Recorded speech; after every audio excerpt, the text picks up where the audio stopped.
that's good. I'm the chairman, David Bartley. We have Councilor Graney off camera, member of the committee. We have Councilor Sullivan here. Also, I see Joe McGivern, Terry Murphy from the City Council here. So I'm just gonna take a point of personal privilege. I see Mr. Soley here. Mr. Soley, why don't you mute your camera? Ryan, can you unmute Mr. Soley? Ryan, are you there? Yeah, right here. I mean, I think people can unmute themselves, but I can try to. Yeah, no, just keep them muted. Yeah. If you would. I don't want to hear the nonsense, whatever that was coming through. Okay. So Ryan, Mr. Soley was Holyoke Landing. Can you just tell me where he is in the process? If I remember right, we had to publish. Is that not true? No, I think that we needed to get a completed application. We had a letter that they intended, I believe, to extend something that was already passed by the city council, by the DGR committee. And but I thought that we needed to get a full, like a new application for them. Well, I thought it was they have to reapply for a special permit, so I thought they had to advertise. Is that not true? Yeah, I thought it was a public hearing, Ryan. Yeah, we would have to advertise if we're going to at Okay. some point for them.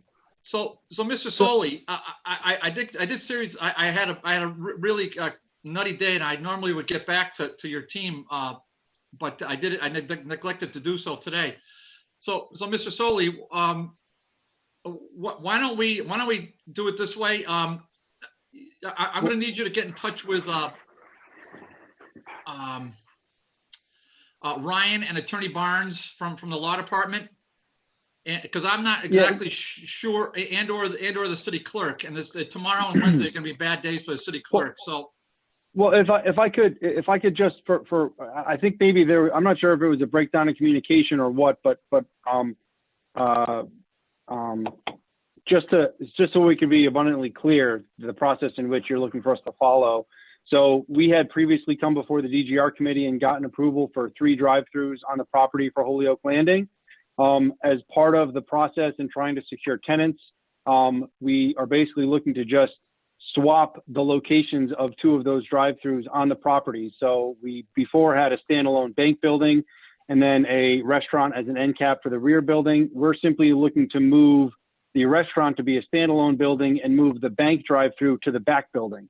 So I think we had initially submitted back in October a letter to you, basically looking for clarification if this is something that you felt could be handled administratively, or if this would require a full new application. And we had essentially been waiting to hear back.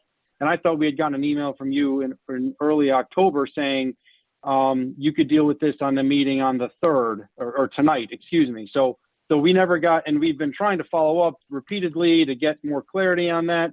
You know, the change is so minor, it doesn't change any of the substance or meat of the application. It's simply looking to take 2 drive-throughs that have already been approved by this committee and just moving them on the site itself. So am I safe to say it sounds as if you want us to file for an entirely new application, even though the site already has approval for 3 drive-throughs? Well, hold on a minute. I'm just going back in my emails. So it,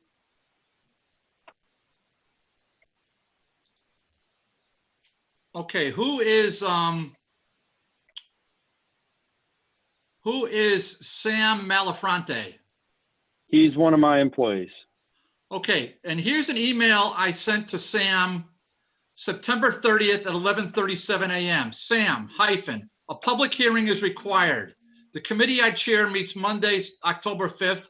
At the meeting, we will set a date for the next meeting, and we will place your client's petition before us then. Now, I presumed, let me go back to the camera. So let's just get our facts straight, okay? So I emailed him on September 30th and advised him of the proper protocol. So he needed a public hearing. Public hearing requires advertising, and you do that through the city clerk, so through an application process. So at no time did I say you're good to go here, unless you had a public hearing. So, and it's not me making these things up. That's the, Mass General Law doing that, Kevin. So here's what I'd like you to do, or what I will do. I'm going to make myself a note, and Ryan will, I'm sure, remind me tomorrow.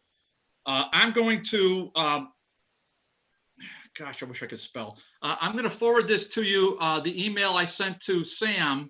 I'm going to forward that. I have it. I do have it, Chairman Bartley, and I apologize. I apologize for interrupting, but I do have it. Okay, so that then really it's a question of you contacting the clerk's office, and I'm going to suggest tomorrow's going to be a bad day, and getting the application, and then doing the same thing you did before, which is to have you've got to advertise and you got to set up a public hearing, because you're applying for what's essentially a special permit. I know the changes are minor. I'm not a swami, but I'm sure that the changes will probably be approved. But you still got to go through the steps. Unfortunately, as sad as I feel about that, it's kind of the way it is. Okay, I appreciate. I thank you for letting me address the board, or address you, or get this clarity. And I apologize if we misinterpreted some of the feedback. And we understand, obviously. Okay. If we were to get an application, and I apologize too if I wasn't abundantly clear. But I'm not. We don't do this full time. So the hope was that we would have contacted the clerk's office or the law department and procured the special permit application. I kind of said, when I said a public hearing is needed, it kind of implied a special permit, but I didn't, say that. So I maybe I should have made it a little more clear. But you're kind of running around doing 100 different things. And, I said in this microphone 50 times, but we're, city councilors are nothing but part-time employees. We understand. And we had been working with staff, and staff didn't even know if you were going to need to address this in a public forum, since the site's already been approved for the 3 drive-throughs, but we appreciate it. And so one final thought is that this committee will meet at some point in December. And I'm going to say that point will probably be sometime around December 7th to be my guess. So city council meets first and third Tuesdays of the month. Assuming you got your ducks lined up, you can advertise. You got plenty of time to advertise prior to the December, what I hope will be a December 7th meeting, and we can go from there. Okay. And Mr. Khan, are you filming? Because if you are, Mr. Khan, stop filming, because we don't allow that in city council. Okay, so I just want to advise you of that.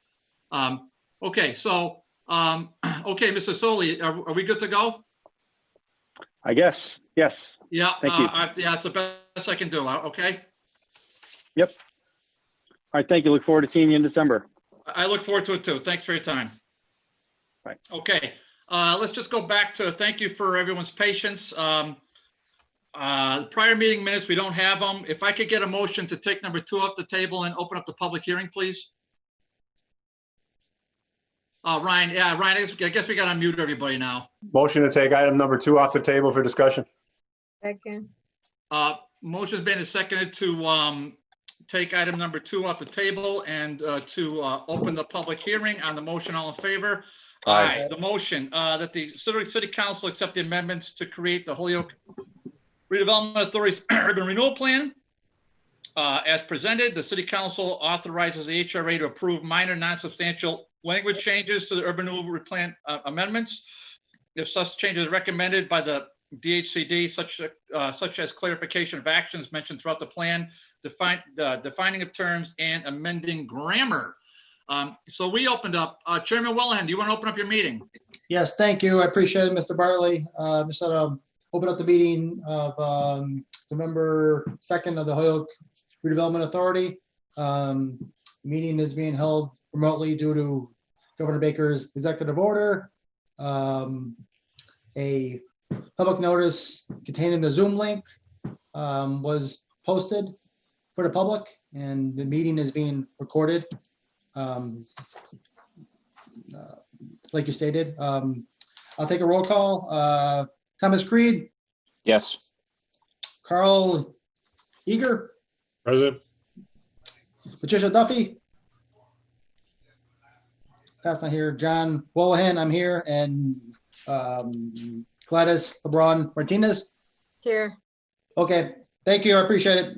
And Thank you, Chairman. Pat Duffy is here, Mr. Chairman. And I'm just going to recognize Councilor Tom has joined us and Councilor Brown Martinez has joined us, members of the committee. Okay. Mr. Marrero, where are you? Oh, there he is. Okay, sorry. Thanks, Marcos. Man, we got a lot of boxes today. Yeah. Marcos, why don't you tell us where we are at this point? Sure. So we opened up the hearing for the first time at the beginning of September, where we went into a presentation on the amendment, and that was continued early October in order to gather additional feedback from property owners and city councilors. And that was continued to this point where it was clear that there wasn't full consensus on the scope of the properties, and allowing the to take in that feedback, meet and provide the amendments should they agree with that feedback. And so the Redevelopment Authority had that opportunity to meet in late October, and essentially took two swipes at the list to clear properties after proposed amendment. I provided that to not just the committee, but the councilors who I believed were coming to these meetings, Councilor McGivern and Councilor Bacon as well, so they could follow along. Essentially, any property owner who had shown a desire to be off the list and wasn't a mission critical item on the urban renewal plan was removed. So that's everyone who said that they didn't want to be on the list. In addition, any property that was occupied by an existing business was taken out, unless it was mission critical within South Holyoke, particularly the ones that were around Carlos Vega Park, which was the genesis of the plan.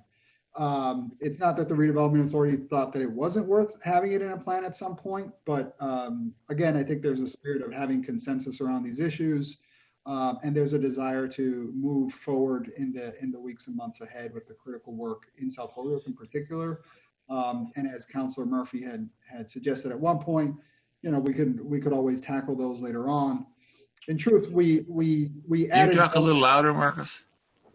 Yeah, sorry. I was meant to use these, which were better, but they weren't working either. We were nothing working. Our attempt at adding more properties here was to create efficiencies of timing while we're going through the process. But certainly and I don't fully mean to speak for the board, but I guess kind of summarizing here, fully, if there isn't full consensus around these things, we don't absolutely have to work on these immediately now. So those were the proposals, the proposed amendment that was sent, and I sent two lists. It's essentially the same list, but just so that you can visually see what was taken out.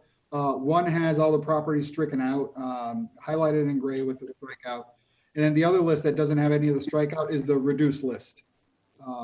I would also say we do one property that doesn't fit the characteristic of those two rules is Lawrence School. That was taken out as well, because I mean it just once we have clarity on the whole school situation, then it can be added or not added, right? So I think that kind of summarizes the last HRA meeting and the reaction to the feedback. But of course, I'd be remiss if I didn't say board members are here if they want to add anything. Yeah, that's a good segue. Do any of the board members from HRA want to address the committee, public? Let me see if I can. Let me see if I get my. I don't see any hands. I don't see any Zoom hands. I don't see any real hands up. Oh, I see Mr. Creed. Tom, go ahead. Councilor Bartley, just to you and to the members of the committee, I think Marcus did a terrific job summarizing what we went through in the last Redevelopment Authority meeting that produced the list that you're looking at today. And we appreciate the input from you and all the members of the committee and the council. And hopefully we can reach consensus on this revision. appreciate the time and thank you for that. Okay, thanks, Tom. Any other, I don't see any other chairman. Okay, so, all right, so we are in a public hearing. Marcos, you're not the only department. I thought I saw, well, any department heads that are here, I thought I saw Terry, but she's not here right now. So I take it she doesn't want to speak on this point. So no other department is, okay, does any member of the public want to speak for or against this? If you do you can raise your hand and we'll go through the ground rules. But if I can avoid the ground rules, but because we've had, I can't remember, this is our third meeting? Third, yeah. Third one? Okay, yeah, wow. All right, I don't see, I'm scrolling through here. I don't see anybody, member of the public, raising his or her hand. Do any non-member of the committee want to make a comment relative to this? City councilor, does any city councilor want to make a comment that's not a member of the committee? Councilor McGivern. Thank you, Mr. Chairman. And I just want to say thank you to the redevelopment committee and to Marcus for making the changes. A lot of this geared towards some questions that we raised at the first meeting before your committee, Councilor Bartley. And I think the redevelopment authority and the redevelopment committee and the office listened to us. I was concerned that some of the privately owned property that was in use was going to remain on the list. Some of these adjustments here addresses a lot of those questions. Some of the answers we got about South Holyoke and other areas of the community makes sense. And I just like to speak in favor of the, as amended, the proposed amendment to the overall plan. Okay, thanks, Joe. Any other? Edward Councilor Owen. Murphy, did you want to address us on this point? Edward all set? Owen. Okay. Hello? Oh, okay, please don't tell me this is Mr. Owens. Please don't tell me that. It is. Okay. I don't have a hand raised. Okay, well, where are you? Are you on the? Is he on this? I don't know. I'm So you having don't a have hard hand to time. raise and you don't have Mr. Owens. Yes, Mr. Owens is recognized. Go ahead, but Mr. Owens. So it bears repeating for the ground rules, right? You've got a minute and a Okay. half, and you're just Yep. addressing me, Mr. Owens. I hear you. Okay, fire away, starting now. All right. I have not received an updated that updated list. I was wondering if I was supposed to receive it. And also, you is weren't.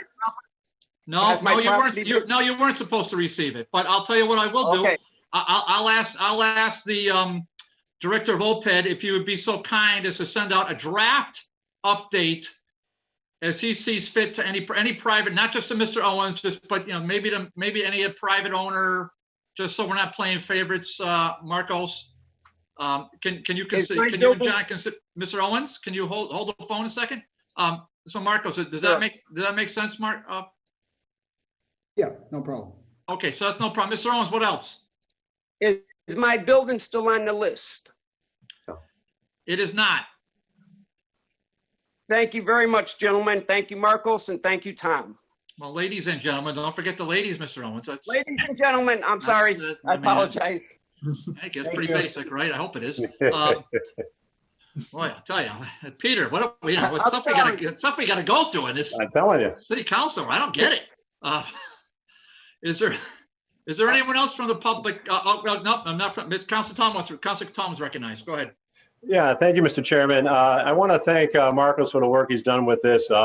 This is actually our third meeting on this issue. It's only my second. I missed the first one and did have some questions. And I want to thank the redevelopment committee, especially Tom Creed. We had a short conversation about a week and a half ago, and thank you for taking my concerns about this. I'm very comfortable now with the plan as it sits right now, and I think this is something that, as Tom stated, we got some consensus that a lot of the councilors had some concerns. Redevelopment Authority looked at that and took everything under consideration, and I feel comfortable with the plan as it stands now. So I want to thank the committee for the work they've done.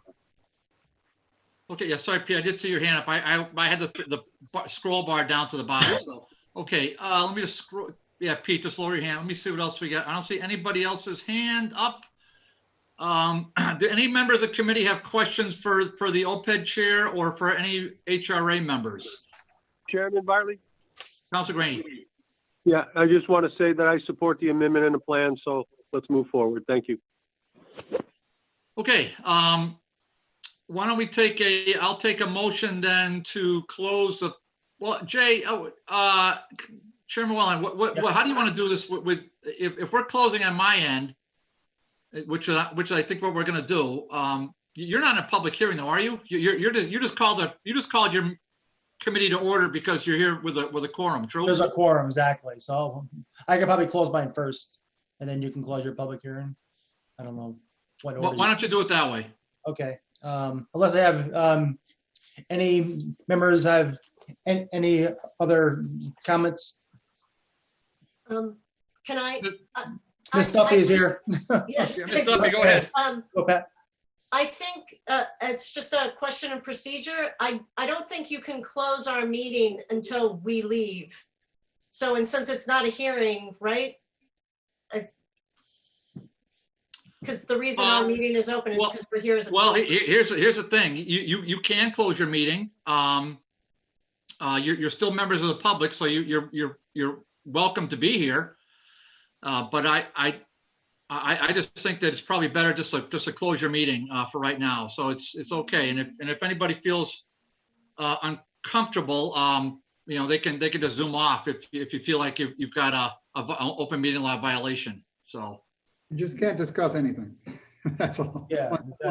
yeah, can't be taking any votes. Yeah, that's a true point. Thank you, Marcos. So go ahead, Chairman Wellhen. All right, thank you. So I just But thank you, Ms. Duffy. Thank you for that. That's a good point. That's a good point. I just entertain a motion to adjourn our meeting at 7 or So move. 6:55.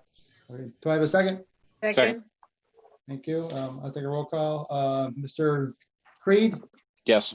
Mr. Willoughby, yes. Mrs. Duffy, Yes. Mr. Eager, Yes. and Mrs. Levon Martinez. Yes. Okay. Thank you. So the meeting's adjourned. Okay.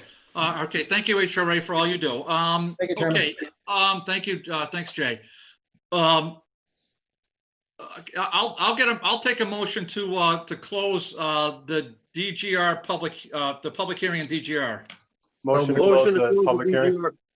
So moved. Second. Motion's made and second to close the public hearing and discussion. Hearing none on the motion. All in favor? Aye. Aye. Okay. The public hearing is closed. I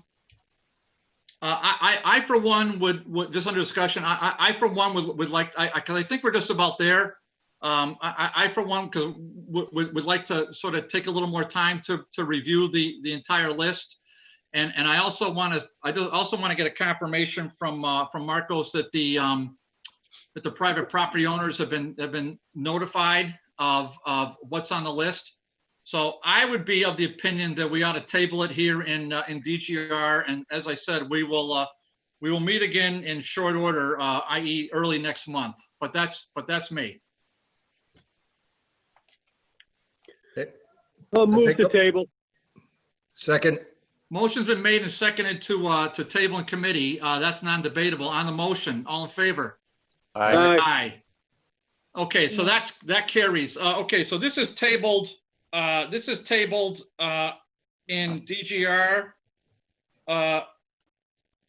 and so we are. I can't. I don't know what we have agenda item 8, but I don't want to skip to it yet. So we're gonna figure out when we're gonna meet in early December. HRA committee and OPED director and OPED assistant director, and we will circle back to you. Okay. So thank you so much, everyone, for your time, and we'll move on. I would like to get a motion to take number 3 off the table and to open the public hearing. Please. Motion to take item 3 off the table and open the public hearing. Second. Motion made and seconded to take item number 3 off the table, open the public hearing on the motion. All in favor? Aye. Special permit application of Mahim and Naiem LLC for a self-service gas station at 297 Apremont Highway. Wow. This is exciting. Let's take a look at this. Let's see. On the application, City of Holyoke City Council special permit application, self-service gas reactivation of self-service gas station. Let's see here. We're current with our taxes. That's exciting news. We have a property. We have a couple property deeds. Some other documents. But the good news is, I think I saw Attorney Wilson on here somewhere. Sure. Oh, there he is. Now you moved to the top corner on me. Okay. Okay. Attorney Wilson, hold the line a second. Are there any department heads here speaking on this matter? I guess that would be a negative. Okay. Attorney Wilson, you are on the application as counsel for a limited liability company out of Windsor, Connecticut. Yes, sir. And Attorney Wilson, why don't you take a minute or two or three, no more than that, to tell us what's happening. And I think I saw the Ward 5. Yeah, I did see the Ward 5 counselor here, so that's a good thing. Okay. Hello. And okay, so Attorney Wilson, why don't you tell us what's happening? Sure. Knowing you, Mr. Bartley, this will be short and sweet. My client bought the gas station. At one point, it was Puck's. It was 297 Apremont Highway. Many years ago, there was a gas station there and a convenience store.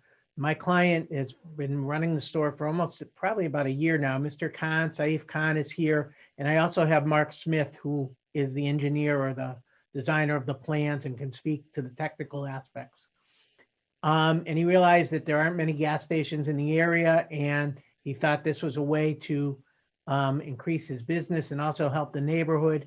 He knew that when he bought it, he was told by the previous owner that he just didn't want to, for whatever reasons, he did not want to have a gas station there. What my client's looking for is just a self-service gas station. He has a convenience store. There'll be no auto repairs. There'll be no auto body. Just go in, get gas, get a soda or coffee, and like a lot of places in the city now. And I think that would be pretty good for the neighborhood because the nearest gas stations, I believe, are either near the mall or you'd have to go towards Westfield. So that's our point. I guess I would ask Mr. Smith, by Councilor Mr. Smith, Mr. Bartley, if I could have him speak as to the plans and everything for the pumps. I think that's a great segue. Mr. Smith, Mr. Smith is at the bottom. Yep. Mr. Smith, if you would, and let me just for the record, Attorney Wilson is a lawyer in Holyoke at 480 Hampton Street. So it's like that. I mean, I think everybody on the Zoom knows that, but for our public, we generally give we get a name and address. So Mr. Smith, if you would just give us your name and your address and your affiliation, and then why don't you address a couple of things that Attorney Wilson mentioned? Yeah, my name's Mark Smith. I'm a professional engineer with CMG Environmental at 67 Hall Road in Sturbridge. Now, why don't you address? Thank you. Welcome. Always great to have our Sturbridge cousins come and visit us. Mr. Smith, why don't you address what Attorney Wilson just stated? Yeah, as he mentioned, some years ago, and I think it was until 2008, there was a small filling station associated with the convenience store. And there were 2 pump islands, a total of 4 fueling positions, 2 pump islands underneath the canopy. And I'm just taking a look here. The canopy was 22 foot by 26 foot covering those 2 islands. And the canopy is still there. The tanks were removed. And our proposal is basically just to install new tanks in the location where the prior tanks were located and run new piping over to the prior pump island location and keep the existing canopy that's still there. basically it would overall, as far as the filling station goes, it would be a great improvement over the prior system that was there.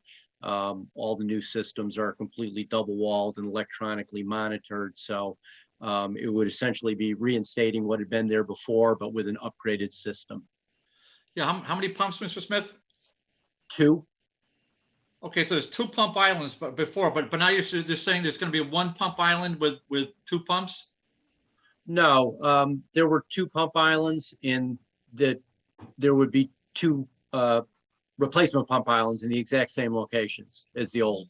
So 2 pump islands with 4 gas pumps, self-service gas pumps? Well, 2 pumps, I think, as most of you know, there are, you can fuel from each side of a gas pump. So it would just be 2 gas pumps. You could come in on either side of it and get fuel. Okay. Got it. Okay, so 2 gas pumps either side. Okay, all right. So these are the exciting questions I'm going to have to answer in full city council. So I'd rather just get it out of the way now so I can understand. And I do see a councilor's hand up, but I'm just going to hold on a second. Okay, so what if all your dreams came true and we pass this tonight? What's our timeline? I guess I would defer to the owner for that. I see he's on the line or in the meeting here. Oh yeah, Mr. Khan, did you want to address? Yeah, unmute yourself. Unmute yourself. or Tom, maybe you know, Yes, but my understanding when I think met once with he gets Mr. the permit, well, I think Yeah. you and I spoke at one point that it would be maybe about 2 or 3 months, depending on the weather and everything. Yeah, it would be a project that you would want to start in, after the winter. Right. Okay. The total project would probably take maybe 6 weeks, between 4 and 6 weeks, and it's something that you would want to start in the spring. Okay, Mr. Khan, you are muted. You don't have to address us. If you want to address us, you can, but you need to unmute your microphone, Mr. Khan.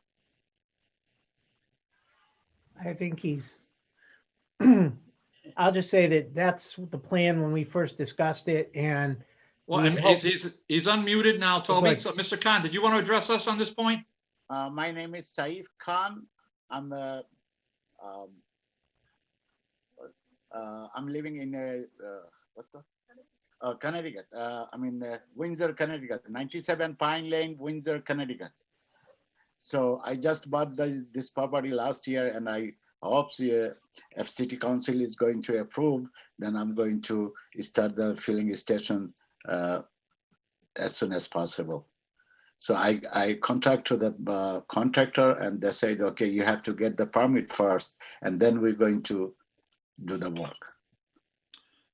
Yeah, well, I mean, Holyoke's got to get a little piece of it, right, Mr. Khan? We can't let these guys from Connecticut walk in scot-free. That's never gonna happen, right? Okay, Mr. Khan, welcome. Good to see you here. Thank you so much. I see Councilor Vacan's hand up. Councilor Vacan. Thank you, Mr. Chairman. This is either to Attorney Wilson or Mr. Smith. At the time that this application was coming up, I had some communication, and I would just like it to be put into the public record relative to my question about the old original contamination on that site, so that we have documentation in the public record that was all cleaned up. So maybe to Attorney Wilson. Toby, through me to you. What's the status of the documentation? I believe that was 10 or 15 years ago. Wait a minute, I probably have it back in here now that I think about it. And it was cleaned up, and the DEP passed it. And I believe that was in, give me 1 second. I'm sorry, I thought I had this all out in front of me, but I don't. But the DEP took care of this. They passed it on oh man, hold on. I believe it was 2000 or 1990. 1 second here, I'm sorry. I have all this stuff in here. Now I can't, I had it out. So but it was a while ago, and it was passed. The DEP, they had the cleanup done by the prior owner, and Time Bond in July of 2009 did the cleanup, and it was done in July of 2009. And I believe that the Board of Health and cleanup was done and removed the tanks, disposed of them. And this was done in 2009, and I believe it was passed and received the cleanup and everything, March 3, 2011 is what I have. Okay, so Attorney Wilson, and I'm going to go back to Councilor Bacon in a second. Attorney Wilson, because we're, normally we would get a copy of that because we'd be right all together in room 11, but that's not possible. So I'm going to say that you can submit that to me, Toby, through an email. Yes. And we'll put that part of the public record. Okay. That's Toby? fine with me. Okay. That's fine with me. I'm just gonna make a motion on that to accept that as part of the public record. Can I get a second, please? Second. On the motion to accept that as a public record, under discussion, hearing none on the motion, all in favor? Aye. Aye. Okay. Councilor Bacon has the floor. Thank you, Mr. Chairman. I just wanted to be sure that we made that part of the record because there had been some questions raised about that site in the past. I would also like to note, I'm not sure, probably each committee member received a copy of the petition that includes support for this project from a number of people inside and outside of the neighborhood. I've received a copy of it. If you don't have it, I think that should also be part of the public record and I could send it in. Yeah, Councilor Bacon, I do have it. I wasn't really thinking, what I did was I submitted that to the clerk and to the city council president as a late filed order for Wednesday. But okay, because normally we would take that in. I think what I did probably was probably a bridge too, overthinking it, but because we could have taken it right now through Attorney Wilson, because we can accept it through electronic means during this Zoom era. But I did submit it to as a late filed order for safety purposes. So yes, I do have it. That was about 5 or 6 pages, and yes, golly, there had to be, I don't know, at least 100 signatures on there. So. Yes, and many were from the local neighborhood and others were from further afield. I would further note that I have not received any opposition to this plan informally through emails or phone calls to this date also. Thank you. Okay, Councilor Bacon, thank you very much. Mr. Chairman? Councilor Graney? Yes, just a quick question to Attorney Wilson, please. Go ahead. Attorney Wilson, I just want to make sure that if they're going to use the existing canopies over these gas pumps, I believe there are new state regulations for fire extinguishers and things like that. Could you tell me if that's going to be part of the plan? I'm going to defer to Mr. Smith. Mr. Smith, can you address Councilor Graney's question, please? Yeah, in Massachusetts, all self-serve filling stations require a dry chemical fire suppression system, and that would be part of the program. I'm sure it would be required by the fire department, but regardless, the fire suppression system will be installed to meet the current standards. And that would fit with the existing canopy that's there? Yeah, yep, it's, that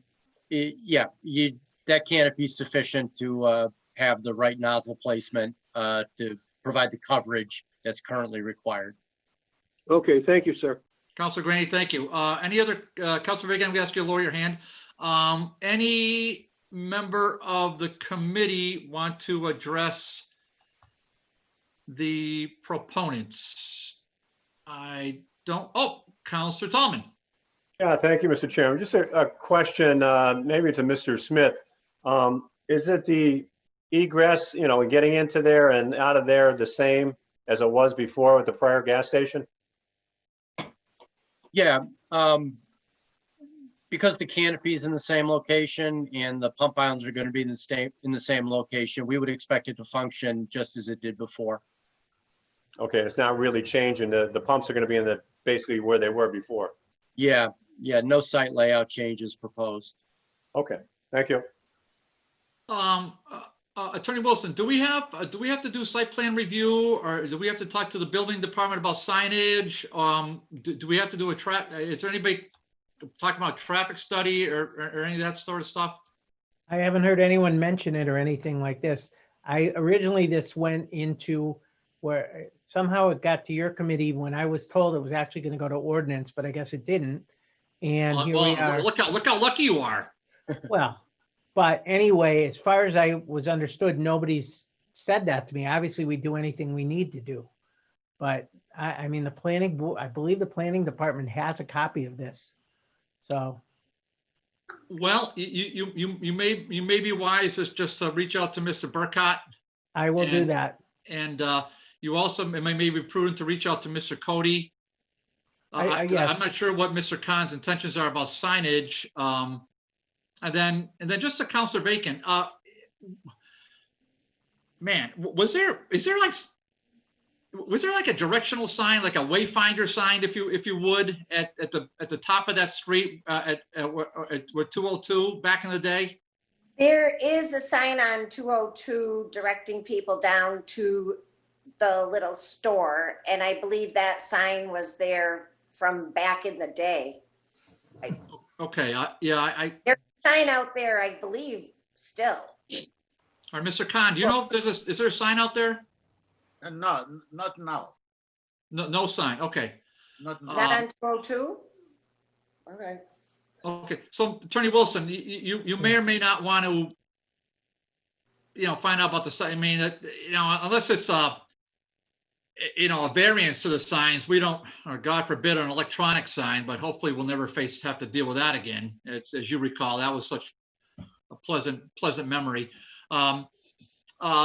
You may or may not want to reach out to Mr. Cody about the signage as well. Well, So, I do, but I wait to get before the city council and before this committee. Then once one hurdle at a time, Mr. Bartley. Without a doubt, and this is a big one. Okay, we are in a public hearing. Does any member of the public want? No, we did receive all those petitions, all those signatures, so we got that. We thank the public for doing that. But is anybody in this Zoom meeting want to address the committee on this, pro or con? I don't see anybody with the electronic hand. Oh, I see somebody. I see Sherry and Paul Mizik. So they're on mute. Okay, Sherry and Paul, I take it you want to address us on this. So here's what we do. We just address me, and I'm just say Dave Bartley, and I'm the chairman of this committee. And so I'm going to ask you to sort of put your thoughts together. Take a minute, maybe 2 minutes, express yourself, and then if we want to ask a question of Attorney Wilson or Mr. Khan or Mr. Smith, or department head, you can do it through me, and then we'll forward the question along. Okay, so that's how we. I don't want you to just directing to them. Okay, we kind of just go over. So Sherry and Paul, if you would just give me your address, please. We're at 294 Apremont. Whoa. We're right across the street. Sounds like you are right across the street. Well, well, welcome. It's a real honor to see you both. Okay, Thank you. Fire away. I have a question and a comment. My question is there going to be any improvements to the building itself? Mr. Khan, Mr. Wilson, Mr. Smith. Yeah, let's do one at a time. Let's do. Yeah, Mr. Khan, Mr. Wilson, Mr. Smith, during this process, are we going to make any upgrades to the building? Because you've got your neighbors right across the street, and they want to look at something nice, flowers, paint, that sort of thing. Yeah, I want to do the siding, and I'm going to do all this, whatever, in the parking lot and everything I have to redone. Okay, good. And another concern we have is increased traffic The traffic we have currently, we have a problem with people coming down Apremont and in both directions, actually, going way too fast over the 30-mile-an-hour speed limit. So as parents of a young child, we're concerned about increased traffic with the current speed problems that we have. I don't know if there's anything we can do to slow down that, because it will bring increased traffic. It will. Councilor Bacon, did you want to address Mr. and Mrs. Mizik on that point? Sure, through the chair. That I've been getting increased calls in that area, and the area that should be a T intersection coming down the Apremont Hill has been a chronic problem, and I've asked DPW to come out at least 3 different times, and we've batted it around in terms of traffic control down there. And I'm pretty much inclined to come back to DPW looking for a stop sign and a go sign up and down the Apremont Hill. That has been declined in the past for various reasons that are technical and engineering in nature. But the fix that has been put in place, I think, is confusing to people, giving the Apremont Street the right of way up and down the hill is safe enough going up the hill, but it's very unsafe coming down the hill. So I'm still paying attention to it and in communication, and I'm not sure if I filed an order for the next meeting or I'm working on it for the one after that. But I think that's where the problem begins.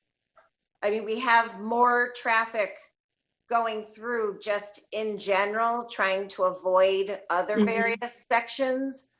But to me, that would be a big fix if we could get control of that portion of the intersection. So I'll keep working on it. Okay, yeah, because the stop sign that's there, people don't even go to the intersection. They cut through the parking lot. And so they're at the end of to stop at the stop sign that's there. Yes, and I think with the improvements to the parking lot and for the gas station with some better markings, it will become less wide of a road, if you will, at the end of Dupuy. And that is a problem. Yes. Yes. Thank you. Do you have anything? No, that's pretty much it.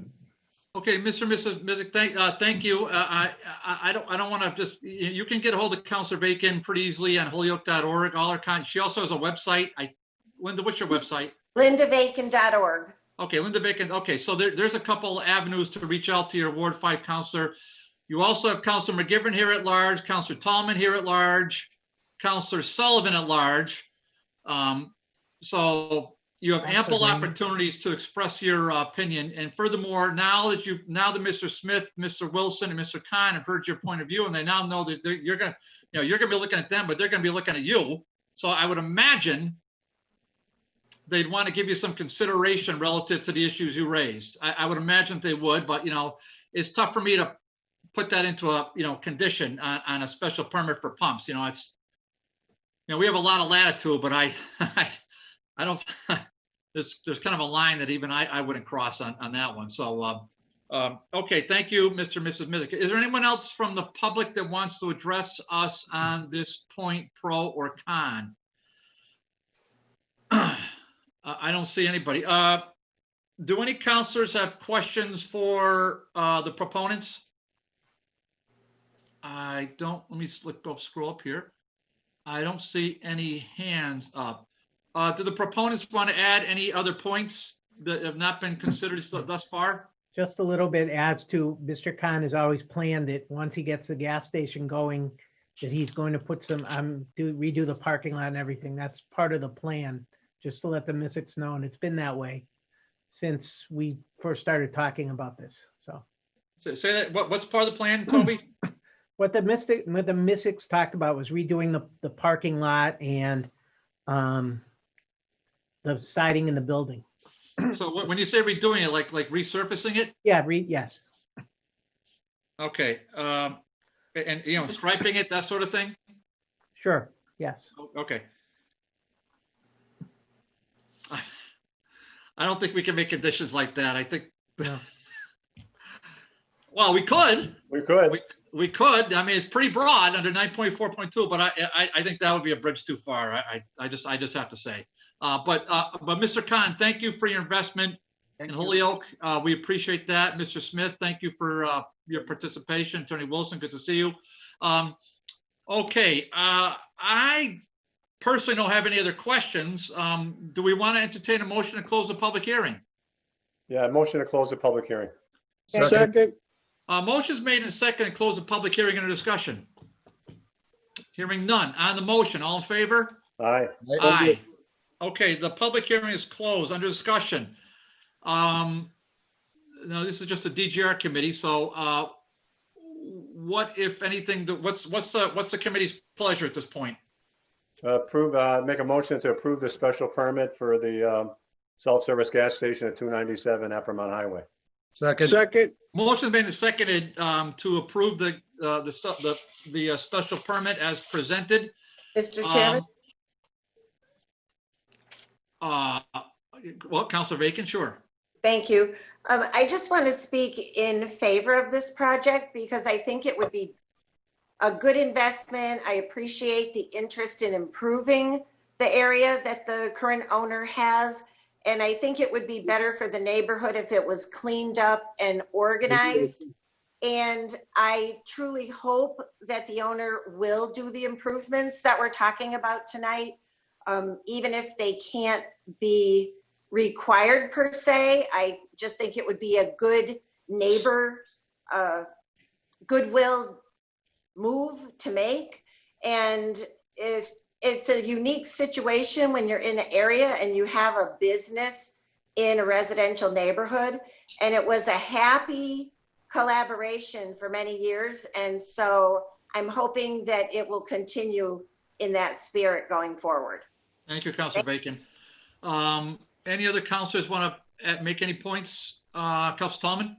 Yeah, I think it's great that Mr. Khan is willing to do this, and I think I've talked to several people that live in that area that do need the gas station. We're used to having a gas station there instead of traveling all the way into up to Westfield, 202 and 10, and we're all up to the mall. So it makes it a little bit more convenient for the neighborhood. But just to keep in mind that it will be a little bit more traffic, and anything can be done, through the council of, slowing down the traffic in that area. And also, I'm glad that Mr. Khan is willing to invest some improvements in his business, either on the outside, the pavement, and possibly even in the inside. I know some people, I was there years ago, and it's like a little old country stop where people used to go in there and gather and have a coffee and talk. So I think it's really good that he's willing to make the improvements, especially the neighbors, across the street. And if they need to get a hold of me, they can contact me also. I think I may this week take a ride down to that area just to check out the store again and how it's all laid out. But I really think it's good that he's taken the time to invest in his property and to really make sure you consider the neighbors there that are going to be supporting him. Yeah, maybe Councilor Tallman will invite us for a coffee. Who knows? I could do that. Yeah. Okay, Councilor Bacon, you're all set, so I'm just going to lower your hand. Councilors, no other councilors have their hands up as far as I can tell. Councilor Graney? Yeah, just quickly, Mr. Chairman, and I want to thank the neighbors for being so cooperative with this project. I've went through that area 2 days ago, and it seems to be a very doable project, and I think it will improve the neighborhood. Thank you.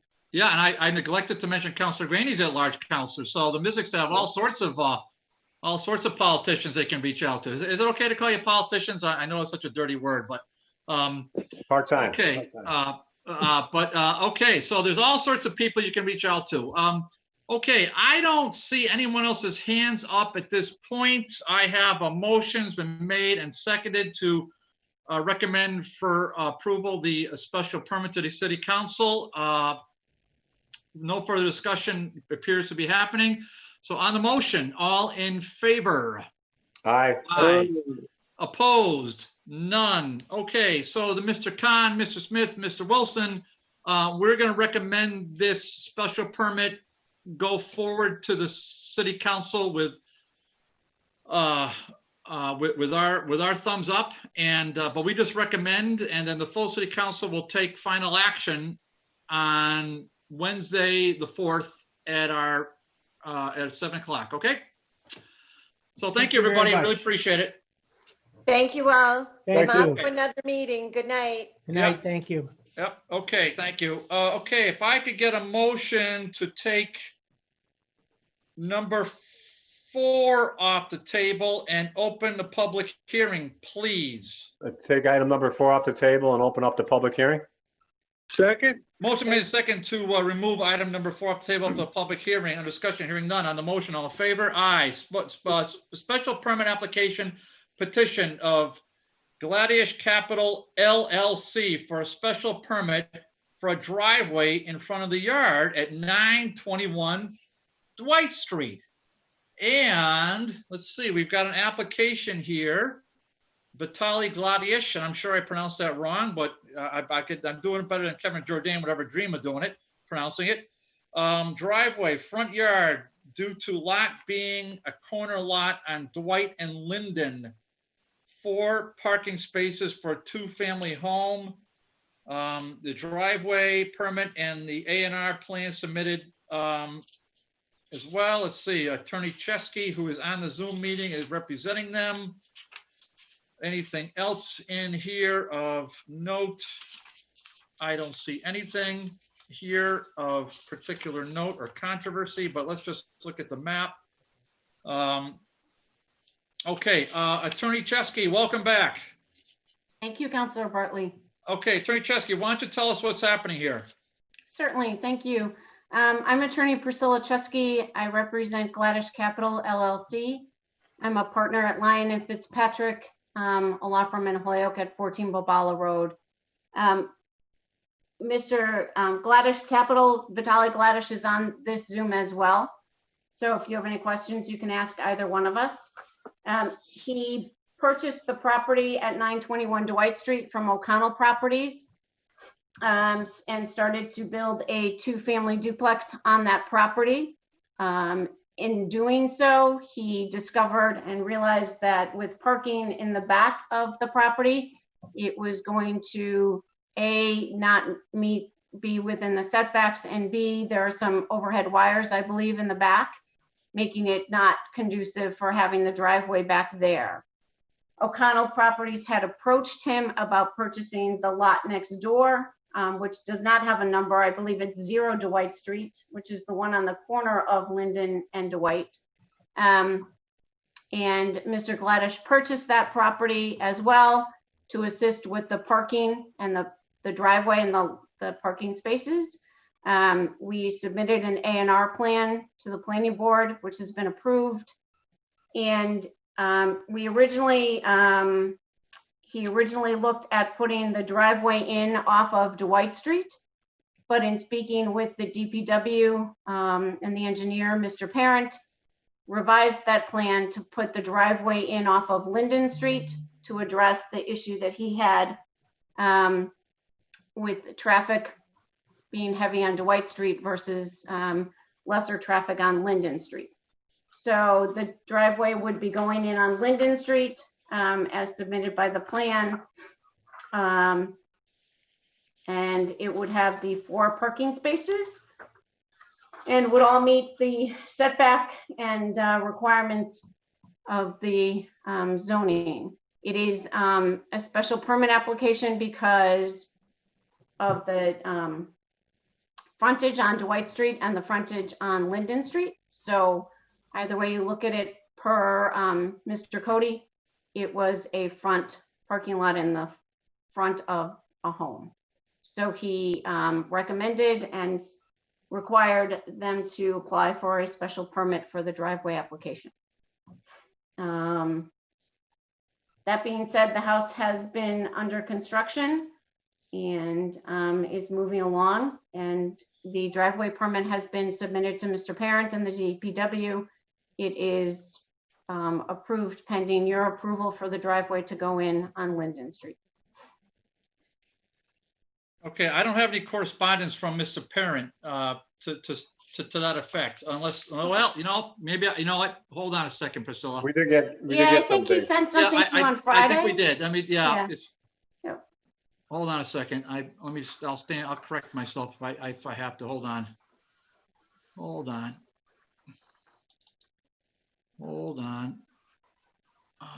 Look at this.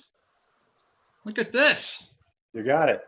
Look at this. Chairman Bartley, this is from Robert Parent, dated October 28th at 7:56 a.m. It is my understanding that a special permit request to allow a driveway to be constructed in the front yard of the subject parcel is on the agenda for November 2nd. It's a true statement. Be advised that DPW has discussed this matter with the applicant on several occasions, and at the DPW's request, the curb cut location for the driveway was relocated from Dwight to Linden Street, which we believe is a safer location from a traffic standpoint. We support this application as submitted to the city council. And if a special permit is issued, we will proceed with issuance of a DPW driveway permit to the applicant for the Linden Street location. Please let me know if you have any further questions. Sincerely yours. Okay, so let me just go back to the Zoom meeting. Okay, so we do have that put forth by Mr. Parent. So that provides some comfort, at least to me. Attorney Chesky, are you good to go? Yes, Mr. Bartley, Councilor Bartley, I'm good to go. I'm happy to answer any questions, or my client can assist in answering questions. Mr. Gladysh, did you want to address us on this point or any point relative to this? You're all set? Yeah, you gotta, if you just unmute yourself. Vitaly, you have to unmute. No, we all, believe me, we all done it a million times. I'm not good with this stuff.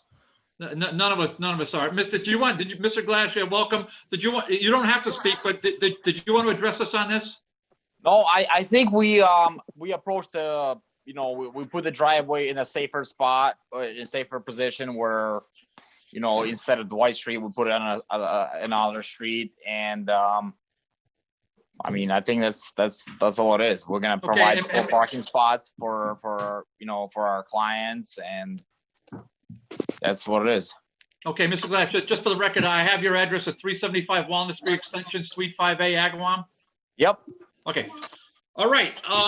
Do any counselors have, hold on, before I do that, are any department heads here want to address us on this point? Okay. Do any Counselor Tallman wants to address? Counselor Tallman. Yeah, thank you, Mr. Chairman. Vitaly or Counselor Chesky, concerned about, I know both streets are very busy streets. Dwight Street is, and Linden Street is also. And you're saying you're having the driveway off of Linden Street, and most of that block, I think, people parking on the street. And my concern is people coming out of there, if you're pulling in there, and then have to pull out onto a street that traffic is just flying up Linden Street through that light, I believe, because it's a yellow light, and I think it's coming down the white is a red light. Is there some concerns there with that? There's not, because we're providing 4 parking spots for the house, right, and we're doing a turnaround. So the people pulling out of the house will never ever pull out in reverse. So they're gonna be pulling out on the Linden Street. So I think we're providing the best and safest we can do for the street. So, well, Linden Street is also a very busy street with people coming off over South Hadley and going on to work. The cars, even if you're pulling out with the car going forward, and there's cars parked on both sides of the street. My concern is coming out there, how safe it is for whoever's taking their car out there. Yep. To pull onto Linden Street, because those cars go pretty fast up Linden Street. They do. They do, Councilor Tallman, and I appreciate your concern. There's a good bit of distance between the light at as you come across the bridge on on Hampden Street and Linden Street. There's a good bit of distance. They're almost, this is almost at the end of a full city block for that. And as my client indicated, people will be coming out of the parking lot going forward. There will be a sign, I believe, at the end of the driveway as well that says that it's only a right-hand Turn. turn. Yeah. I'm trying to make sure my directions are right. Looking at the Zoom and looking at the map. So they can only turn right, they can't turn left, and there's going to be a sign posted at the end of the driveway that says that as well. So I understand your concern. I think there was, pulling out on Linden Street and meeting with Attorney Chesky, just let me interrupt for a second. Council Tom, let me just interrupt for a second. Ryan? Yeah, Dave. Yeah, there's somebody who doesn't have the courtesy to shut their microphone off. So I'm going to ask you to shut everyone's microphone off. I'm not sure why this is hard for people, but apparently it is. Okay, so just leave Attorney Chesky's mic on, my mic on, and Mr. Councilor Tallman. Councilor Tallman, you have the floor.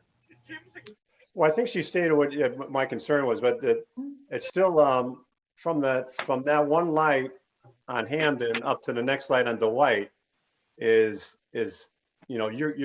people are gaining traffic, they're gaining speed, and then that intersection of Dwight and Linden, I believe, is at least it was a flashing yellow. I think it still is, and coming down is a red. So, and I'm familiar with the area. I mean, I've been through that area several times, every day almost, going down Dwight Street, and the property purchase, is that the old, used to be like a little park right there?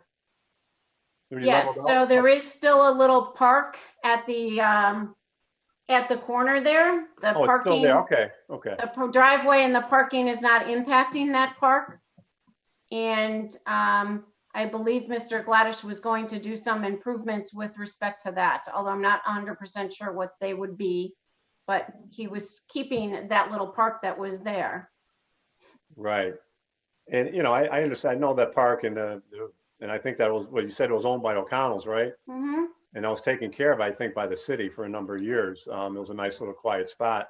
And I went down there the other day. I think the house is already built, and the land is already, I think, the earth has already moved there where they're going to put the parking, I think. Is that true? I haven't been by there recently. Vitaly, do you want to answer that? Vitaly, you have to unmute yourself. Yeah, I'm sorry, Vitaly. You have to unmute your microphone. I'm sorry about that. I had a. So we're gonna keep the original Holyoke Park, the Holyoke sign. And we're so the plan is we're gonna put mulch on the park and clean it up a little bit because it's been kind of outdated, and that's it. We're really not gonna touch the park at all. We're just gonna put a full parking spots on the side of it. That's it. So but you would also maintain the park, correct? You're gonna maintain the whole entire property. We're gonna try to improve the park because it's been kind of outdated, and it's privately owned by O'Connell, sorry, and or was, and nobody really kind of took care of it anymore. So we're just gonna put mulch there, and we're still keeping the Holyoke sign, and we're keeping the whole thing still there. So. Yeah. And Councilor Coleman, to your point, they, as a landowner, they have to keep up the property. So it's not going to go into a state of disrepair. No, in fact, it should be better maintained. Oh, I understand. The whole entire that. lot will be better maintained than it was. I understand that. Like I said, the other day I went down there and it seemed like he's already, before the permit is already given, it seemed like he's already cleared out some of the property for the parking spot before this was even approved. So that's my biggest concern. And if he has a park there, with a park right next to where people are coming and they're driving their cars in, if somebody's sitting there by the park and people are pulling in and pulling out of there, some young family wants to sit there by the park and they got to go by a driveway, and cars are coming in and out of there. I just see it being a problem. That's my concern. Like I said, it looked like the earth was already moved there last week before this was even approved. This just came to me, and I just noticed it tonight. I'm saying, I think I went by there last week, and there was bulldozers there, and it was already like as if he already got the permit. So that's just something I just don't go along with. I'm sorry. Understood. Okay. Thank you, Counselor. Let's see. Any other, before I go to the public, are there any other counselors that want to address us on this matter? No other counselors. Okay, we are in a public hearing. And okay, and Counselor Valentin, welcome back. Good to see you. I haven't seen you since the election. Good to see you again. So just, it bears repeating. Just so the ground rules, the way we do this, because we're not the ordinance committee. We don't ramble on for 32 minutes with a speech, unless you're elected. So what we do is, if you want to address me address the public on this committee on this, you just raise your hand. But gather your thoughts before you do that. Take a deep breath, and then you got a minute, maybe 2 minutes. If you want to ask a question of the proponents, just address the chair. Just address it to the chair. Don't directly talk to the proponents, either Mr. Gladysh or Attorney Chesky, though they can both hear you. Okay. So the first one I see is, and if you're going to speak, before we do, unleash your microphone. So unmute yourself. All right, and then so I got you, Mr. Quinones. So I'm going to ask you to just state your name and your address, and then green light it. Okay, so good evening. My name is Antonio Quinones. I live on 27 Linden Street.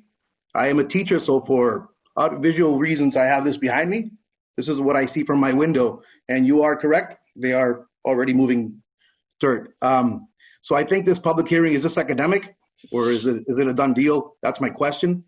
But if it is a done deal, I do have some requests. First of all, I would like to make sure that no garbage cans or dumpsters are placed near my fence. That's the first thing. And if you see these bushes here, I would like them to remain. I like those bushes there. There is a small tree in front of my property that I don't want it to become an issue. It's a small tree that I don't want them to remove. And then as part of this park, there's a small plaque that says William Dean. I'm new to Holyoke, but I know that William Dean was an educator here in Holyoke. And there's a small plaque there that says William Dean, dedicated to him. I would like that to remain. And that's it. Well, okay, Mr. Quinones, you are my kind of guy. Okay, so first of all, let's answer the first one first. It ain't a done deal. Okay. Okay, I'm looking right at you. Okay, so and anybody who's been in this committee, whether it's counselors or attorneys or whatever, this committee does its own thing. Okay, all right. So there's no preset, none of that stuff happens. Okay, so I want you, respect. I know you're new to this, so you just have to bear with me on it and just sort of have a little trust and faith and belief. But there's no done deals. Second of all, since you were here at the start, you might have heard me reference 9.4.2, which that would mean nothing to you, and only would mean something to me, who's the nerd. But basically, that gives a city council incredibly broad discretion on what conditions it wants to place on any kind of a special permit. Okay. All right. So that's number two. Third of all, on anything not on, how do I put it? The property behind you, that park, Attorney Chesky, who owns that park? The park is now owned by Gladysh Capital because it's part of the property that was conveyed to them by O'Connell. So that park is now owned by my client. You said that earlier. Okay. Okay. So Mr. Quinones. Okay. So let me just hold off on the bushes. Tell me about the tree. Where's the tree? It's in front of my property, but it's really close to the park. Is it on a tree belt? Tree belt. What is it? Public? Is it on the street?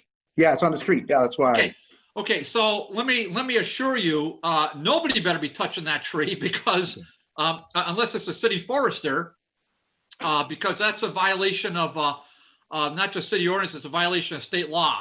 Oh, okay, so and subject to fines. All right, so yeah, I appreciate you watching out for that tree, and if you see anyone other than a city official touching that tree, my hope is that you'll call the non-emergency line for HPD, because that would be a violation of city ordinance and state law. Okay.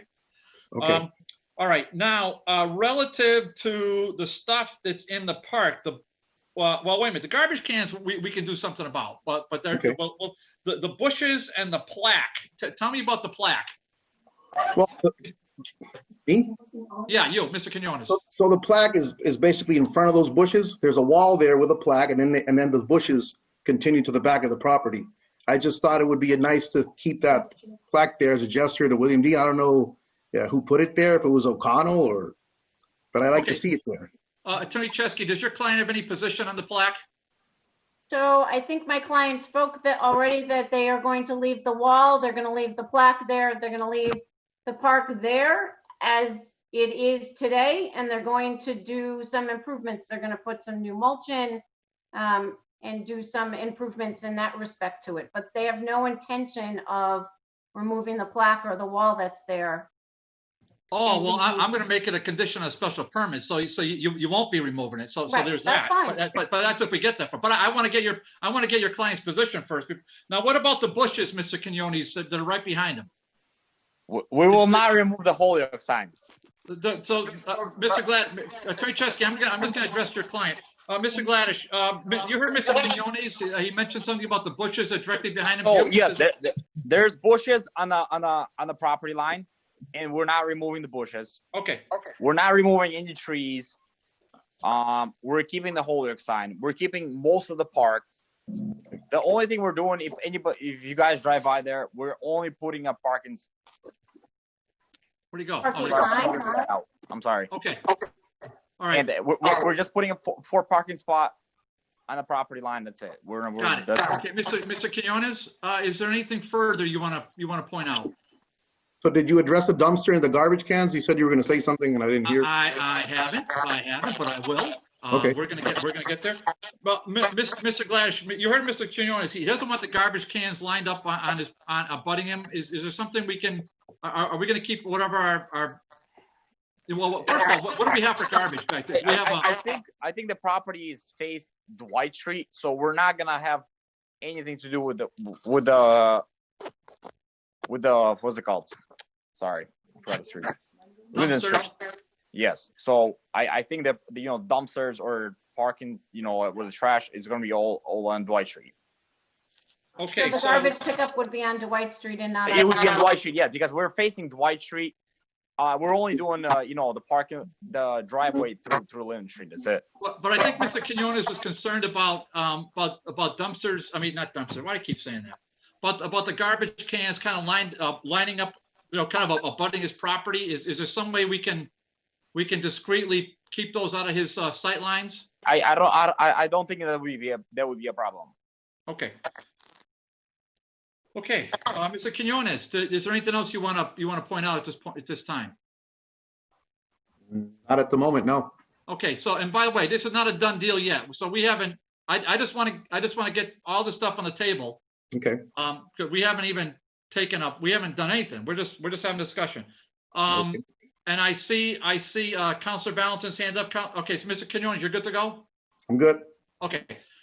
Josie Valentin, welcome back. If you would just, we all know you, but just your name and address, that'd be awesome. Thank you, Councilor Bartley. Josie Valentin and Miriam Quinones, 25 Linden Street, so right next to Antonio Quinones. And a couple of thoughts. I'm glad to hear that most of the structure of the park is going to remain, because it is kind of a nice visual for the most part. Except unfortunately, once the O'Connell folks moved off site, it did kind of fall a little bit into disarray. So do look forward to the new owner, the applicant of this permit, keeping up with the parcel and We'll definitely make sure that I reach out to you if there's any issues with that. I think in terms of the dumpster question that Mr. Quinones was presenting, when you look at the plan, and perhaps it's the turnaround space that the applicant was talking about, it looks like it's the 4 spaces, and then there's kind of a rectangle that is pretty much almost abutting the fence for Mr. Quinones' home. And so we wanted to make sure that that space was not going to be for a quote unquote dumpster. And I think that's been clarified, that the garbage will not be housed there, that it will be housed on the Dwight side. And again, if that's not the case, we will make sure to reach out to the applicant and let him know our concerns. I guess my question is, I do really appreciate the feedback and the input that Councilor Tallman offered, because it's spot on with the concern that Miriam and I both have. As folks move from that intersection of Hamden and Linden at that traffic light, and they hit the next block, which is obviously Dwight and Linden, where we're talking about this specific parcel, it seems as if cars are pretty much speeding at about 45 miles an hour once they hit that intersection. And yes, it still is a yellow flashing light, but it doesn't really encourage anyone to really, slow down. So I am very concerned about those 4 vehicles coming onto Linden Street and turning right, not just because of the speed of the vehicles, but because of the line of view and visibility that if it were to be obviously appropriate and with the measurements of a new curb or driveway, we would lose a number of parking spots. And so that kind of brings me to my other concern, which is that pretty much every house on this block of Linden, especially our neighbors that are all across the street from us, none of those homes across the street from us on this full block have a driveway. On our side, there's a driveway at 1, 2, 3 of the homes of the 6 families that live on this side. And so you can only imagine how tight it gets, especially when there's reverse parking bans. So I am concerned about the loss of parking spaces that we are going to be looking at based on this project. I don't understand how, the theory that Linden is less dangerous than Dwight in terms of folks turning into a driveway, especially as Councilor Tallman stated that the folks that are coming down Dwight Street are looking at a red flashing light, so they have to stop, whereas folks that are on Linden are looking at a flashing yellow light, and so clearly they do not have to stop. So again, if that part is quote unquote a done deal with DPW, then maybe it's just on the record that we are extremely concerned about this. I hope it doesn't become a hotspot for accidents, but speeding is huge on this block of Linden, and so anything that can be done to deter that, obviously we would appreciate. The only other question that I have, and Miriam and I discussed these, before we raised our hand so that we could try to do this as timely as possible, is that in the plan drawing, it says on Dwight Street, it says left turn only. I don't know if it's because it's an older version of the drawing, but there is no left turn onto Linden from Dwight. So I'm not sure why the plan says that. So if perhaps the attorney could clarify that. Councilor Bartley, can I address that question? Yeah, Attorney Chesky, go ahead. Thank you. So I think that was on the plan. The original plan was to have the driveway on Dwight Street. And then Mr. Parent chimed in saying that he would prefer to have it be on Linden Street. And so the original plan had that sign post left turn only because they would pull out of the driveway onto Dwight Street. And they could only turn left. So that sign on the plan is incorrect. It would be a right-hand turn only. Okay, great. But it just didn't get corrected on the plan when it was changed to move the driveway to Linden Street at Mr. Parent's request. Okay. Is there an idea? And to be quite honest with you, yeah, I think my client was happy to have it on Dwight Street. Happy to move it to Linden Street. We were trying to work with the city engineer and the building department with respect to their expertise on where it should be. And so when the city engineer weighed in with respect to it being on Linden Street, that is what we went with as the final plan. But it was originally to be coming in on Dwight Street. So to the chair, is that piece of the city engineer a done deal in terms of the entrance to the parking spaces? I haven't heard from the city engineer other than the email I read. Because I mean, if there was an opportunity for the concerns that Councilor Tallman was talking about, which are exactly the ones that we have for both 25 Linden and 27 Linden, especially the elimination of parking spots and reverse parking bans and all of that, I would appreciate if that's something that can be communicated to the engineer. I don't know that it's going to change anything, but that would definitely be something. Because I mean, is there an idea of how many parking spots we're losing because of this curb? Attorney Chesky, can you answer that? I don't know how many parking spots will be lost because of this. I mean, we're trying to accommodate so that there isn't congestion of more parking spots on the street, and trying to comply with the ordinances of the city and have off-street parking. In order to do that, we have these lots, and I'm sympathized with respect to the loss of the on-street parking, but we are trying to comply with the city ordinances and provide for off-street parking. So I don't know how many spots are lost. It's the frontage on Linden Street is 97.20 feet. Part of that, it's a 20-foot. It has to be at least 20 feet from Dwight Street. So I don't know how many parking spots are being lost. Maybe 2, maybe 3. I don't know. I don't think we're losing any parking spots. We're putting all the cars. We purchased the park due to parking issue. Yeah, Vitaly, they're talking about parking on street for the homes that are already there. Oh, okay. I'm sorry. Yep. Okay. So I don't know. Oh, okay. So that's the open question. Well, all right. Miss Miriam, go ahead.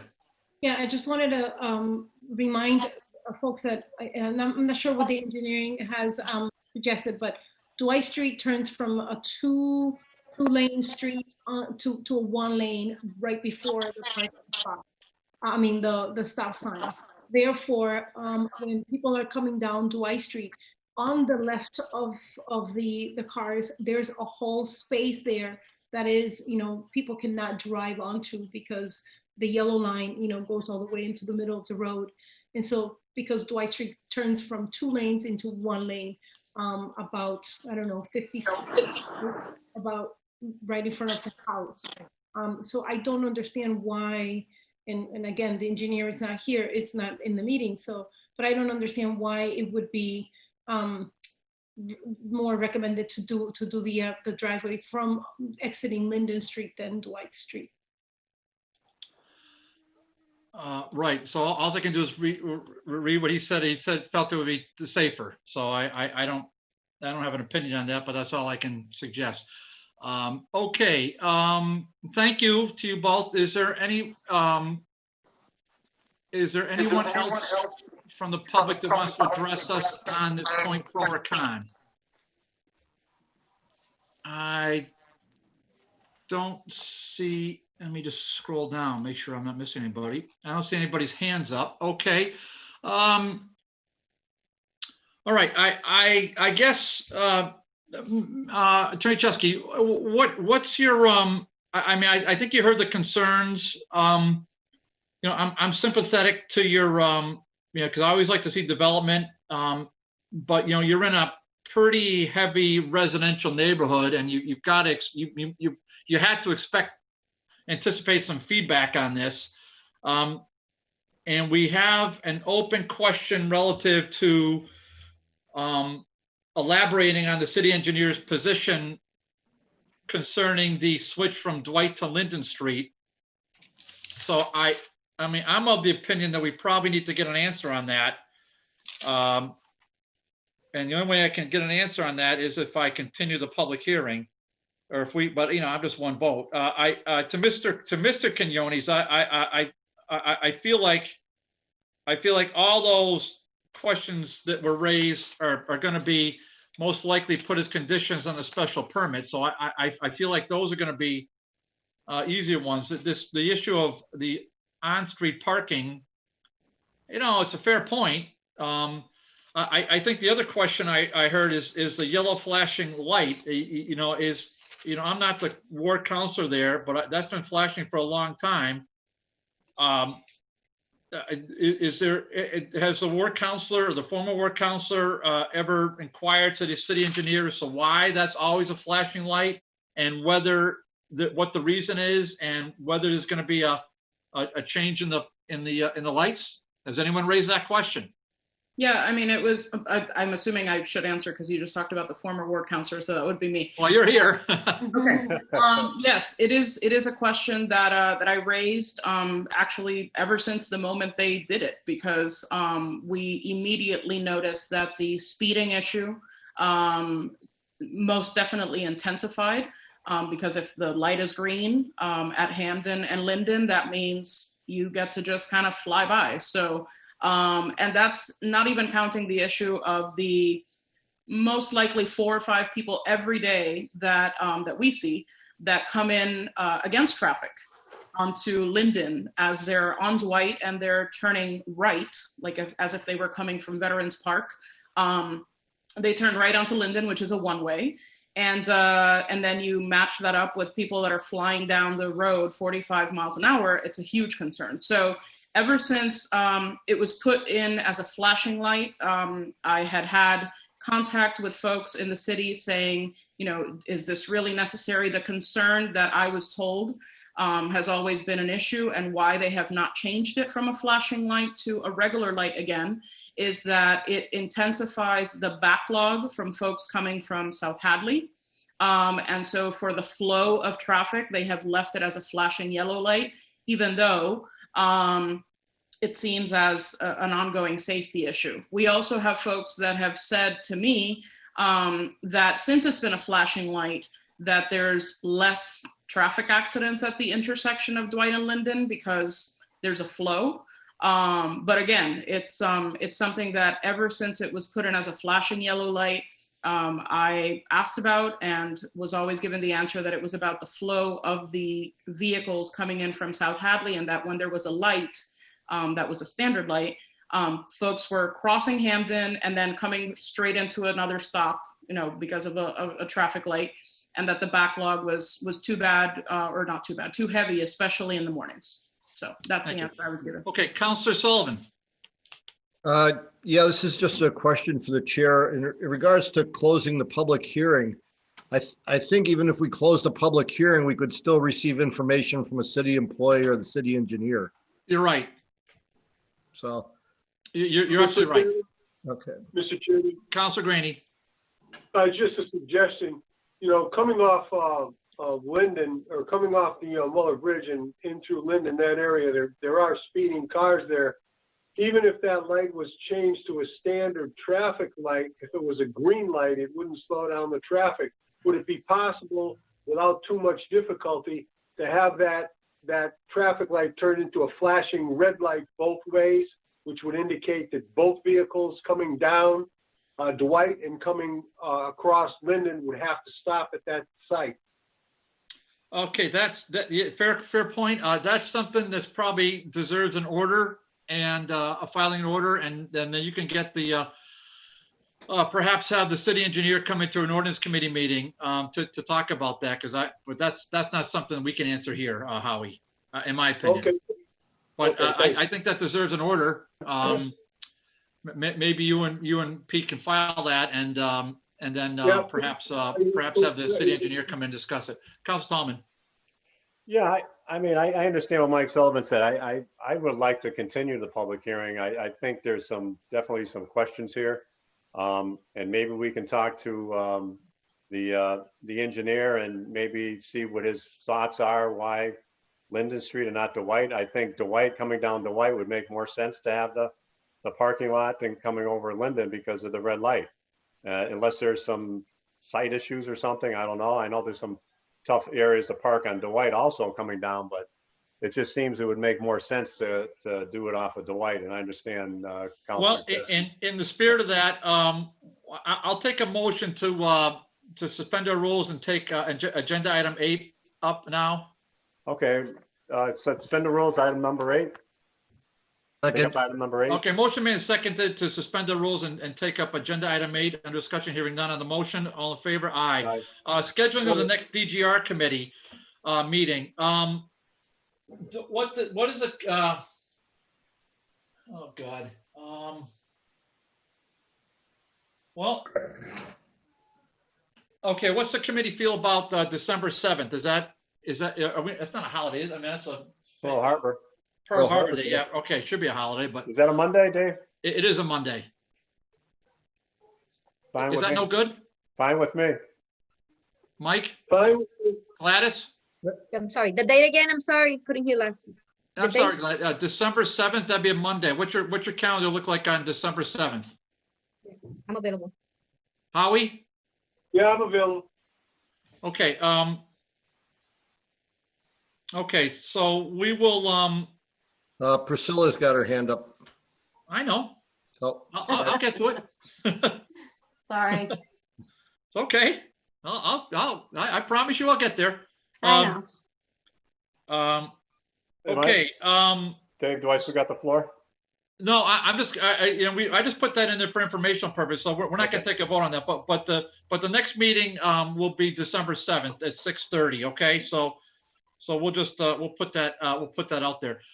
Attorney Chesky. Thank you, Councilor Bartley. And I appreciate everybody's concerns. I think this traffic concern is probably a concern that everybody's had prior to my client's application for this special permit for the driveway. I understand it's taking away some of the on-street parking spots, but Linden Street, Dwight Street has been a concern traffic-wise for years. I mean, I've lived in Holyoke all my life. I can tell you that those issues have been around for years. And to hold up my client's special permit application at the time when you have a letter from the city engineer that supports the driveway going in on Linden Street, and he asked us to move it from Dwight Street to Linden Street, is important to note.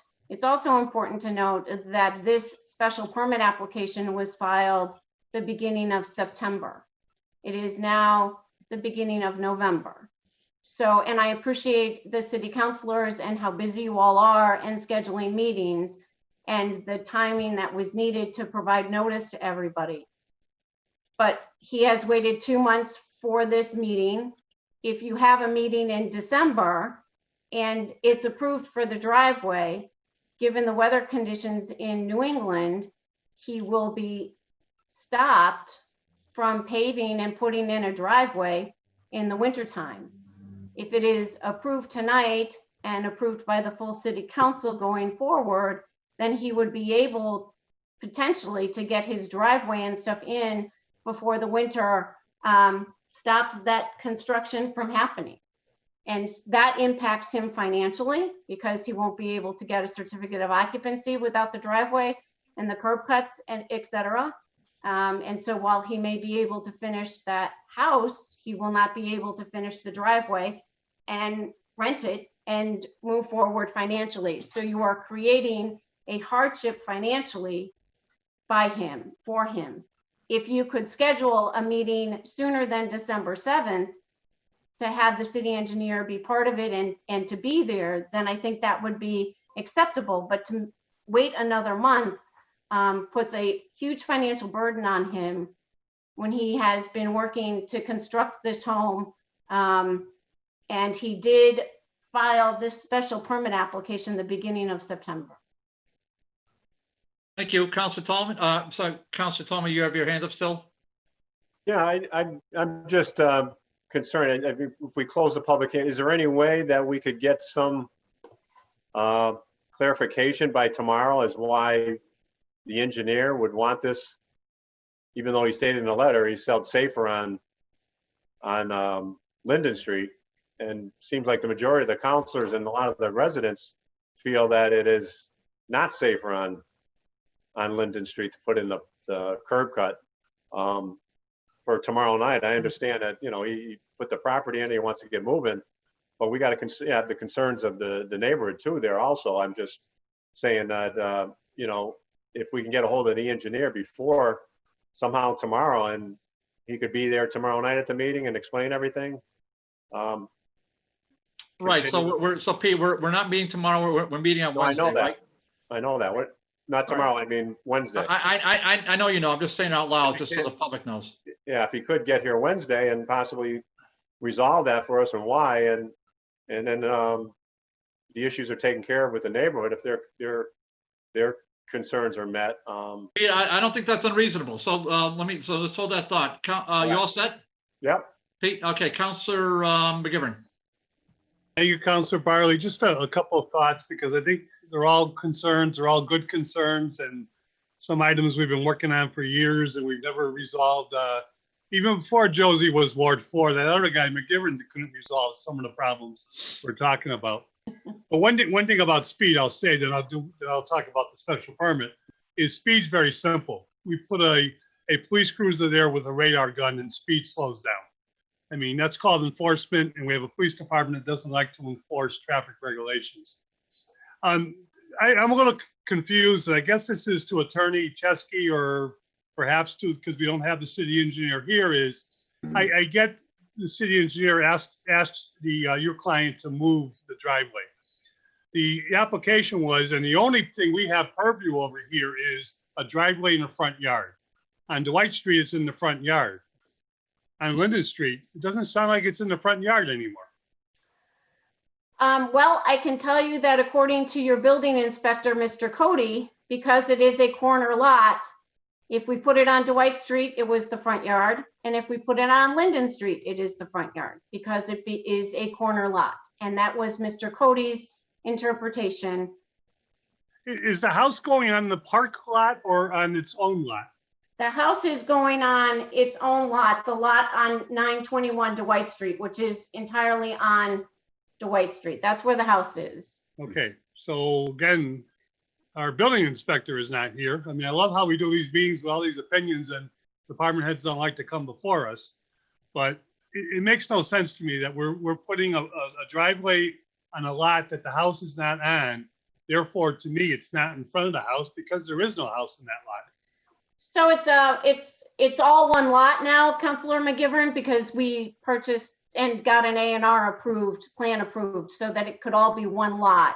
Where originally, when O'Connell owned it, it was two lots, but because we bought both of them from O'Connell, we made it into one lot.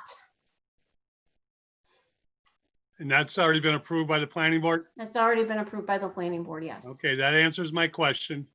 The house itself, you said, is a duplex? It is yes, a duplex. It's going to add at least 4 cars to the neighborhood? Yes, which we have parking provided for. Okay, so if we don't allow for a driveway, there's going to be 4 more cars on the street. Correct. So we're between a rock and a hard place. I think the neighbors have a lot of good concerns, understandable concerns that need to be addressed by the appropriate departments. And somehow we need to make this work so it works for everybody when that house has occupied. Thank you, Mr. Chairman. Okay, Councilor Sullivan.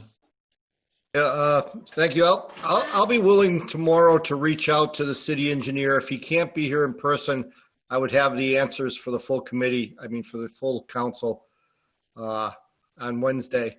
I think it's important that we try and get this in front of the full council as soon as possible. Besides, other, weather and seasonal construction problems, I can tell you asphalt plants plain shut down. They shut down for several months.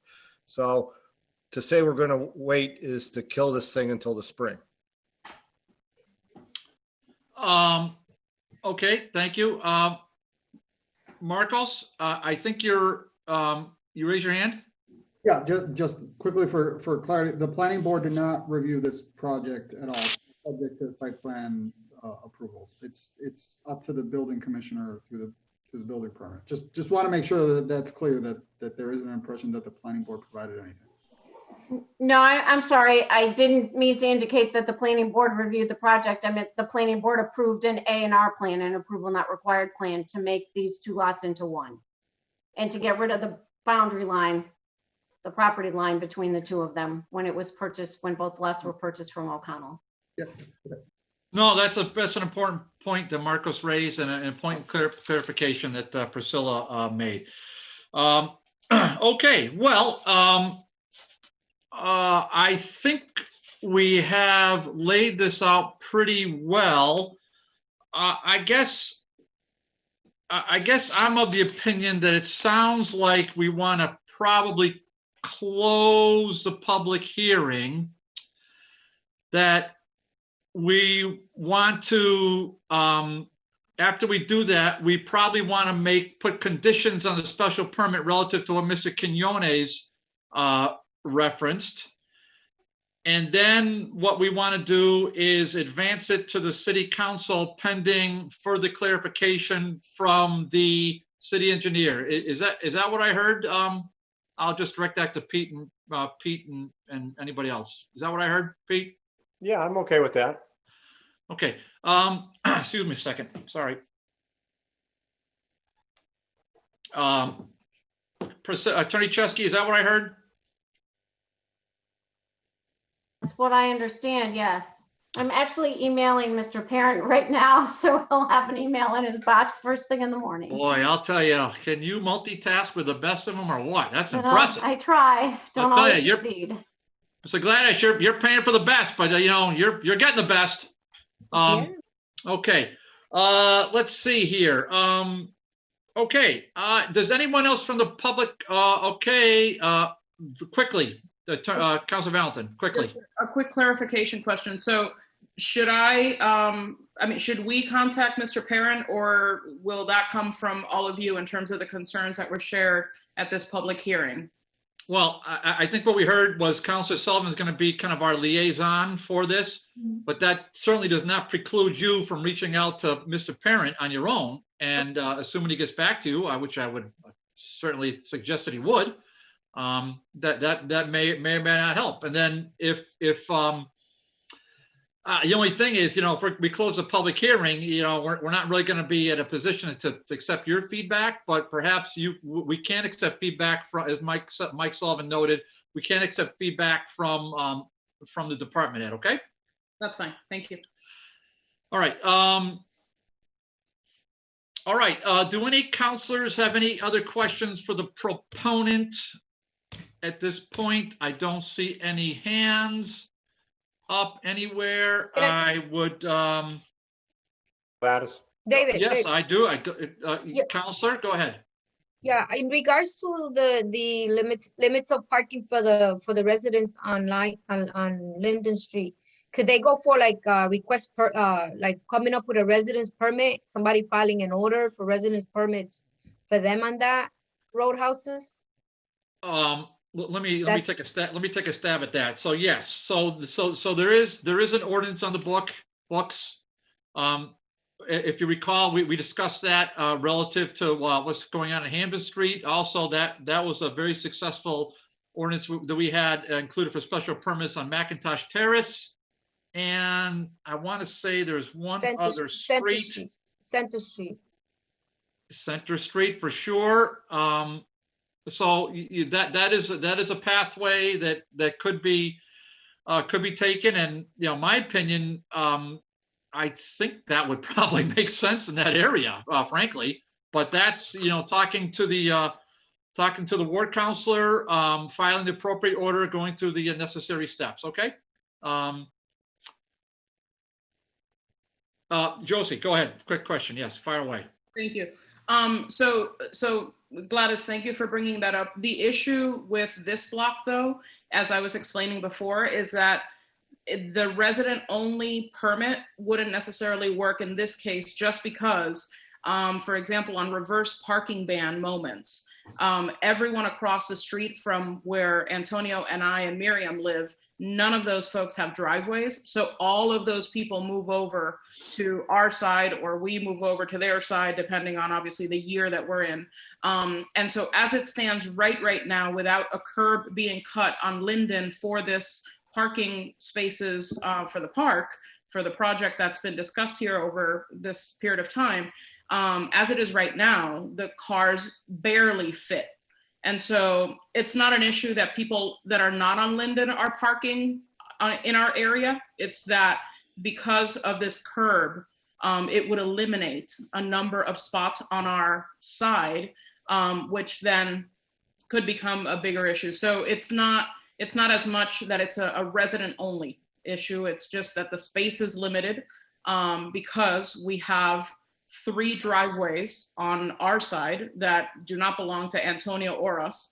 And that already eliminates parking spots. And then you factor in everyone on the opposite side of the street coming over to one side, and that's what complicates it. Okay, all right. So but you know, thank you for that. Okay, so good point. I think Gladysh, I think your point's on there. I think there's also a huge parking lot at the top of the street, and perhaps somebody could talk to the property owner and maybe work something out if necessary. But that's an order for another day. I think those are a darn good suggestion regardless. Does the committee have a pleasure? Does the committee want to entertain closing the public hearing? I'd make a motion to close the public hearing. Second. Motion made and second, close the public hearing. On discussion. Hearing none. On the motion, all in favor? Aye. Aye. Okay, public hearing closed.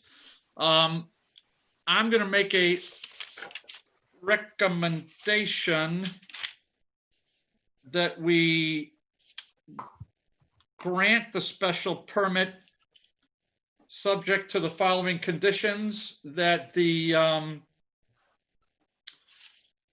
bushes abutting Mr. Quinones' property are not removed and are maintained, that the plaque to William Dean is not removed and is maintained, that the trash abutting Mr. Quinones' properties or any barrels are there are no trash and no barrels that abut Mr. Quinones' property, and any trash is kept out of view from, to the extent possible, up to and including putting in fencing or vegetation from all the abutters, and that'll be subject to review from the building commissioner.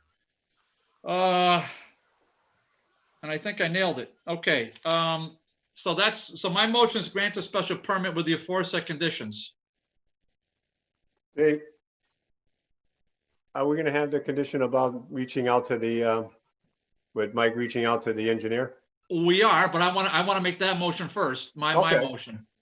Okay, I'll second that. Okay, my motion is made and seconded. Under discussion. Hearing none on the motion. All in favor? Aye. Aye. Okay. I'll take a second motion. So there should be a second motion that we get some clarification from the city engineer relative to the decision to have the access egress off of Linden as opposed to Dwight Street, and that we make and that we take any vote with that opinion in mind. I mean, I don't know how else to phrase it. That's not very artful, but that's as good as I got at this point. That's pretty good. I agree. I second that. Okay. All right. Under discussion. Hearing none. On the motion aforesaid, all in favor? Aye. Aye. Opposed? None. Okay. So thank God this is on tape. Because I have no idea what I just said, but Mr. Allen takes copious notes, and he can replay this, and we'll have this before. Oh, well, hold on a second. Okay, on the main motion, which is to grant the special permit with all of the aforesaid conditions. Let me rephrase that. I'm going to make a motion to grant a special permit with all the aforesaid conditions. Second. Motion made and seconded. On discussion. Hearing none, on the motion to approve the special permit with all the conditions aforesaid, on the motion, all in favor? Aye. Aye. Opposed? None. Okay. All right. So just to the proponent and to the abutters, first of all, thank you for taking part in this important process.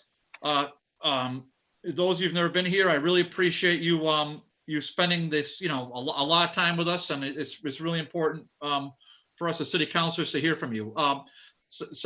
Second of all we do at this committee level is that we recommend. We don't do anything but recommend. It's a full city council that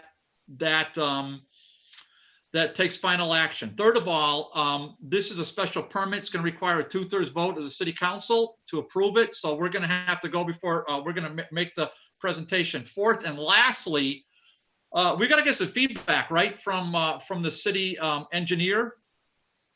Councilor Sullivan has volunteered to do that, and that's great. And then we can. I would say, Mike, you should probably loop in Councilor Valentin. You should probably loop in Attorney Chesky on this to the extent that you can, extent you feel or have Mr. Parent contact them. Okay. Very good. All right. Any? I think that's it, right? Okay. Thank you. Thank you very much. Have a good evening. Good night. Okay. Right now, okay, let's move on. Number 5, I'll take a motion to take number 5 off the table. Will be in order. Motion to take item number 5 off the table for discussion. Motion made in second to remove number 5 from the table. On discussion, hearing none. On the motion, all in favor? Aye. Aye. Councilor Sullivan, an order pursuant to MGL Chapter 23, the City Council approve a resolution, okay, authorizing the City of Holyoke to participate in the Massachusetts Commercial Property Assessed Clean Energy Program, PACE. So, Councilor Sullivan is here, and we may or may not have a special guest with us, but Councilor Sullivan, you have the floor. Yeah, we do. At least we did a few minutes ago. We had Wendy O'Malley here. She's still here. Yep, she's still there. Okay, why don't we? I'll take a motion to allow Miss O'Malley to address us on this issue. Second. On the motion to allow Miss O'Malley to address us on this one topic, on discussion, hearing none. All in favor? Aye. Aye. Okay, Councilor Sullivan, proceed. Okay, so I think this is a great program. It really shows what the city can do on its own without a lot of outside interference and other programs that we've seen in the past that would probably waste a lot of resources and manpower. This is a great program already adopted by Agawam, Greenfield, Northampton, Springfield, Ludlow, West Springfield. It's basically an energy, clean energy program, right? With a financing mechanism that's based and backed up by an assessment on the property tax bill. Now, it's not, while it sounds like an additional tax, it's something voluntary. It's a mechanism by which a property owner, right, can get this work done.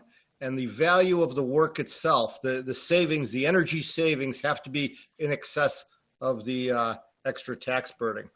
The tax burden is guaranteed because it goes with the property, not with the owner. So if the owner moves, it's the new property owner still remains responsible for the payments on the property improvements, which are resulting in long-term energy savings. And we can go down the whole list, good for the environment, good for the property owner, good for everybody involved. Seems like a great program. Glad to see something like this come along. At this point, I'd like to turn it over to both Marcos and Wendy to give you some more of the finer details on it and see if we can move it up in front of the full city council. Great. Marcos, as the department head, why don't you tell us your perspective on this? Yeah, I'll be brief. Councilor Sullivan hit the nail on the head. PACE programs were initially created out west to promote renewable energy, but it's a very useful way of providing financing. In this vein, it's providing private financing at a more competitive rate to make good things happen. We started talking with Mass Development and Wendy earlier this year. Of course, COVID was happening, so it kind of fell on the back burner. So we talked about the implementation of this program and anticipating that the questions would be on the human resources used in the city. We also held a conference call with Tony DeLude and Katie Jakowski, and they seemed very not preoccupied by it. It seemed to be just a couple of strokes of the keyboard to upkeep this. So really, it didn't seem like any downside on the city side, and most or all of the project management happens on the state side, along with private banking partners. So with that, I think Wendy could probably run through most of the details. Okay, Ms. O'Malley, welcome. If you would just identify yourself and who you're affiliated with, and then take a couple minutes and tell us about the PACE program. Sure. Thank you, Chairman. Thank you, councilors. My name is Wendy O'Malley. I am Vice President in the Investment Banking Division at Massachusetts Development Finance Agency, 99 High Street, Boston, Massachusetts, 02110. Thank you for taking the time to hear about this new financing program that Mass Development recently launched at the end of July. This is a new financing program for commercial and industrial property owners where they can access third-party financing for their energy improvements on their property. This is a voluntary program in which a property owner agrees to have an assessment levied on their property that would repay the financing. There's also a lien that secures this assessment that's placed on the property at closing. That lien is assigned to Mass Development, and then Mass Development assigns the lien to the capital provider who funded the project and holds that for enforcement purposes during the financing term. This program offers up to 20 years maximum term financing for a property owner, so it should allow a property owner to install more comprehensive improvements at its building so that it keeps the asset valuable and competitive, and it repays for these improvements through the savings that are identified from the improvements. There are program guidelines and program requirements that Mass Development and the Department of Energy Resources have developed, and we will continue to make sure that all projects meet throughout the program. We accept all the applications, we do all the review, and we issue the approval letter for the project. As a requirement of the program, each municipality in Massachusetts does have to opt into the program in order for a property owner to apply for financing. As one of the counselors mentioned, a number of Massachusetts municipalities have already opted into the program. We're currently up to 32 municipalities that have already authorized PACE to date. The improvements are very wide-ranging, renewable energy and energy efficiency. And as mentioned, the financing is tied to the property, which makes it very unique for property owners. I'm happy to take any questions at this time, rather than to go on and on with details. I know we're getting later into the night. Later, this is early for us. Okay. It is early. Okay. I don't see counselors with their hands up. Ms. O'Malley, just you answered one of my questions. So the municipality would need to opt into this in order for what? For Mass Development to start marketing it to the municipalities' commercial and industrial businesses. Is that what I heard you say? In order for commercial property owners to formally submit applications, a municipality has to opt in first before Mass Development can consider any applications from that community. All right. And when did we start this in the Commonwealth? It was rolled out July 28th of this year. Oh, okay. Wow. Just a little over 3 months now we've been in operation. Somehow it found its way to little Holyoke. I'm shocked. Okay, and then Mr. Chairman. Councilor Graney. Yes, just a question through the chair to Ms. O'Malley. Go ahead. Specifically, what projects in detail does this cover? For instance, does it cover insulation? It could include insulation. That is an eligible measure. So it can include the items that are normally deemed energy efficiency improvements, but it can also include things like roofs, doors, windows, things that are also what we describe as ancillary to that improvement that are necessary to the building in order for it to be efficient. So you wouldn't want to put in solar panels, for instance, into a building to generate renewable energy if you had leaky windows and inefficient building envelope. So this is a program that's intended to allow property owners to look at a wide range of energy improvements, including insulation at their building. Okay, thank you. Mr. O'Malley, you all set, Howie? Yes, thank you. Okay, Mr. O'Malley, what's the what are the general terms? Is there like an interest rate, or is there like a general like loan range, that sort of thing? So a property owner chooses who they want to use as the capital provider to finance the project, and the capital provider determines the interest rate. The interest rate should be competitive with what they would be offered alternatively outside of PACE. It should be on par or better, because you are still looking at the property owner's borrower's credit profile, but you're also looking at additional items such as the property value, the actual project, the fact that Mass Development and the Department of Energy Resources have issued guidelines under which that project has to be approved. And then what are our loan amounts? How's that determined? By the value of the building or the value of the project, or what? How's that go? There is a minimum project amount that is the target for this program. It's $250,000 or above in order for a project to be financed. There is no maximum amount under the law, but there must be that savings to investment requirement met, where the savings have to pay for the investment over the time. And that's my last question. How does that go? So it's I get the part about the lien, but what's the so it's going to be energy savings. So I mean, what I mean, do we coordinate this with the Holyoke Gas and Electric? I'm just trying to see on here if you have any other municipal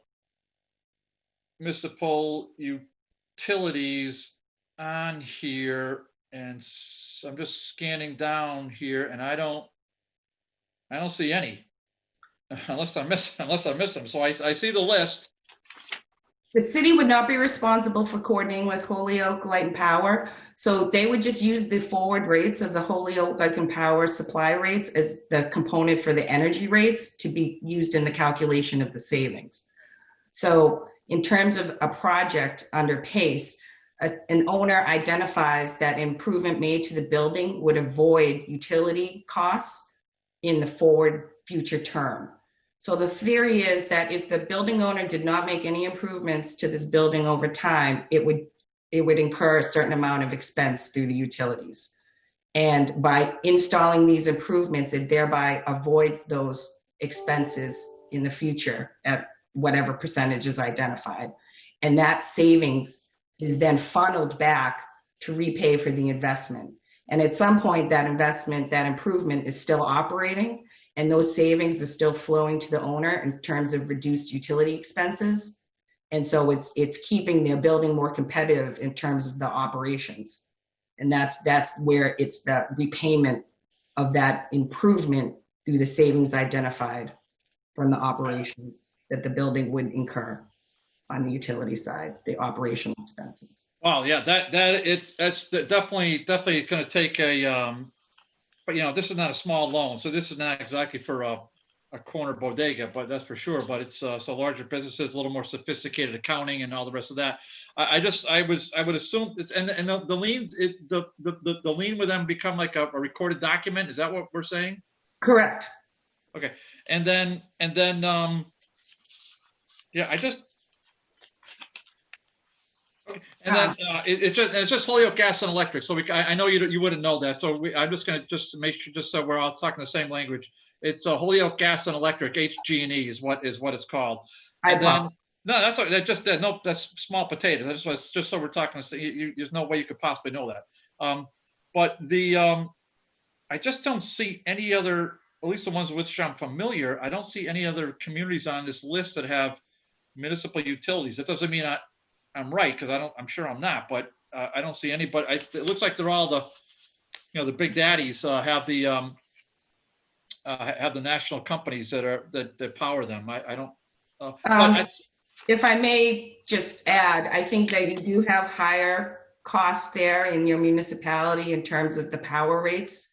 And so it really, the power company that's located in the community does not affect this program.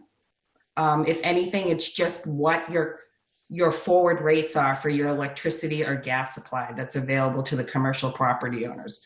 That's what's used in the calculation. It doesn't affect the local Holyoke gas and electric in any way. If anything, if they offer rebates for energy efficiency projects, They do. that the property owner would need to obtain to buy down the gross cost of the project before we finance the net amount.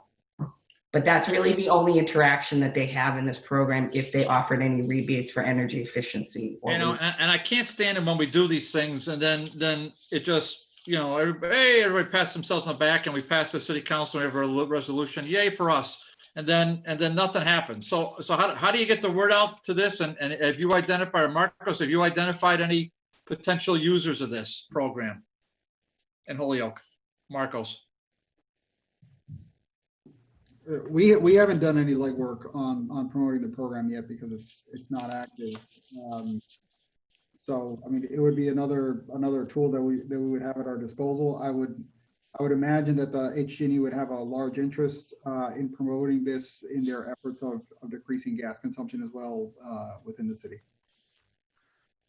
Okay, so Ms. O'Malley, so that'd be something I'd be very, I mean, this is, not pretty non-controversial at this level, but like I said, I can't stand it. I can't stand it when we do these things and it just goes into this void, and it's just, I don't ever hear about it for the rest of the time, and so I'm hopeful that you, Ms. O'Malley, will stick around and in this job, and you'll help promote it to the city as necessary. And then if and when you do, you give us some feedback on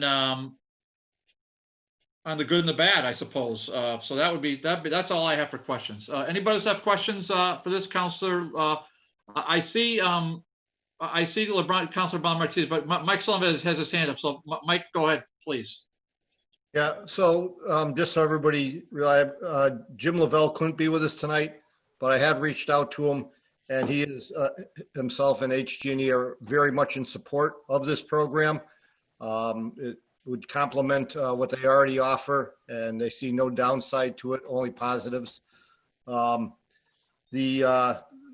question I would have for Ms. O'Malley is, in the program mentions, so the way of ensuring the payment is through liens on the property, but also qualifying our schools, healthcares, and YMCA's nonprofits which don't pay taxes.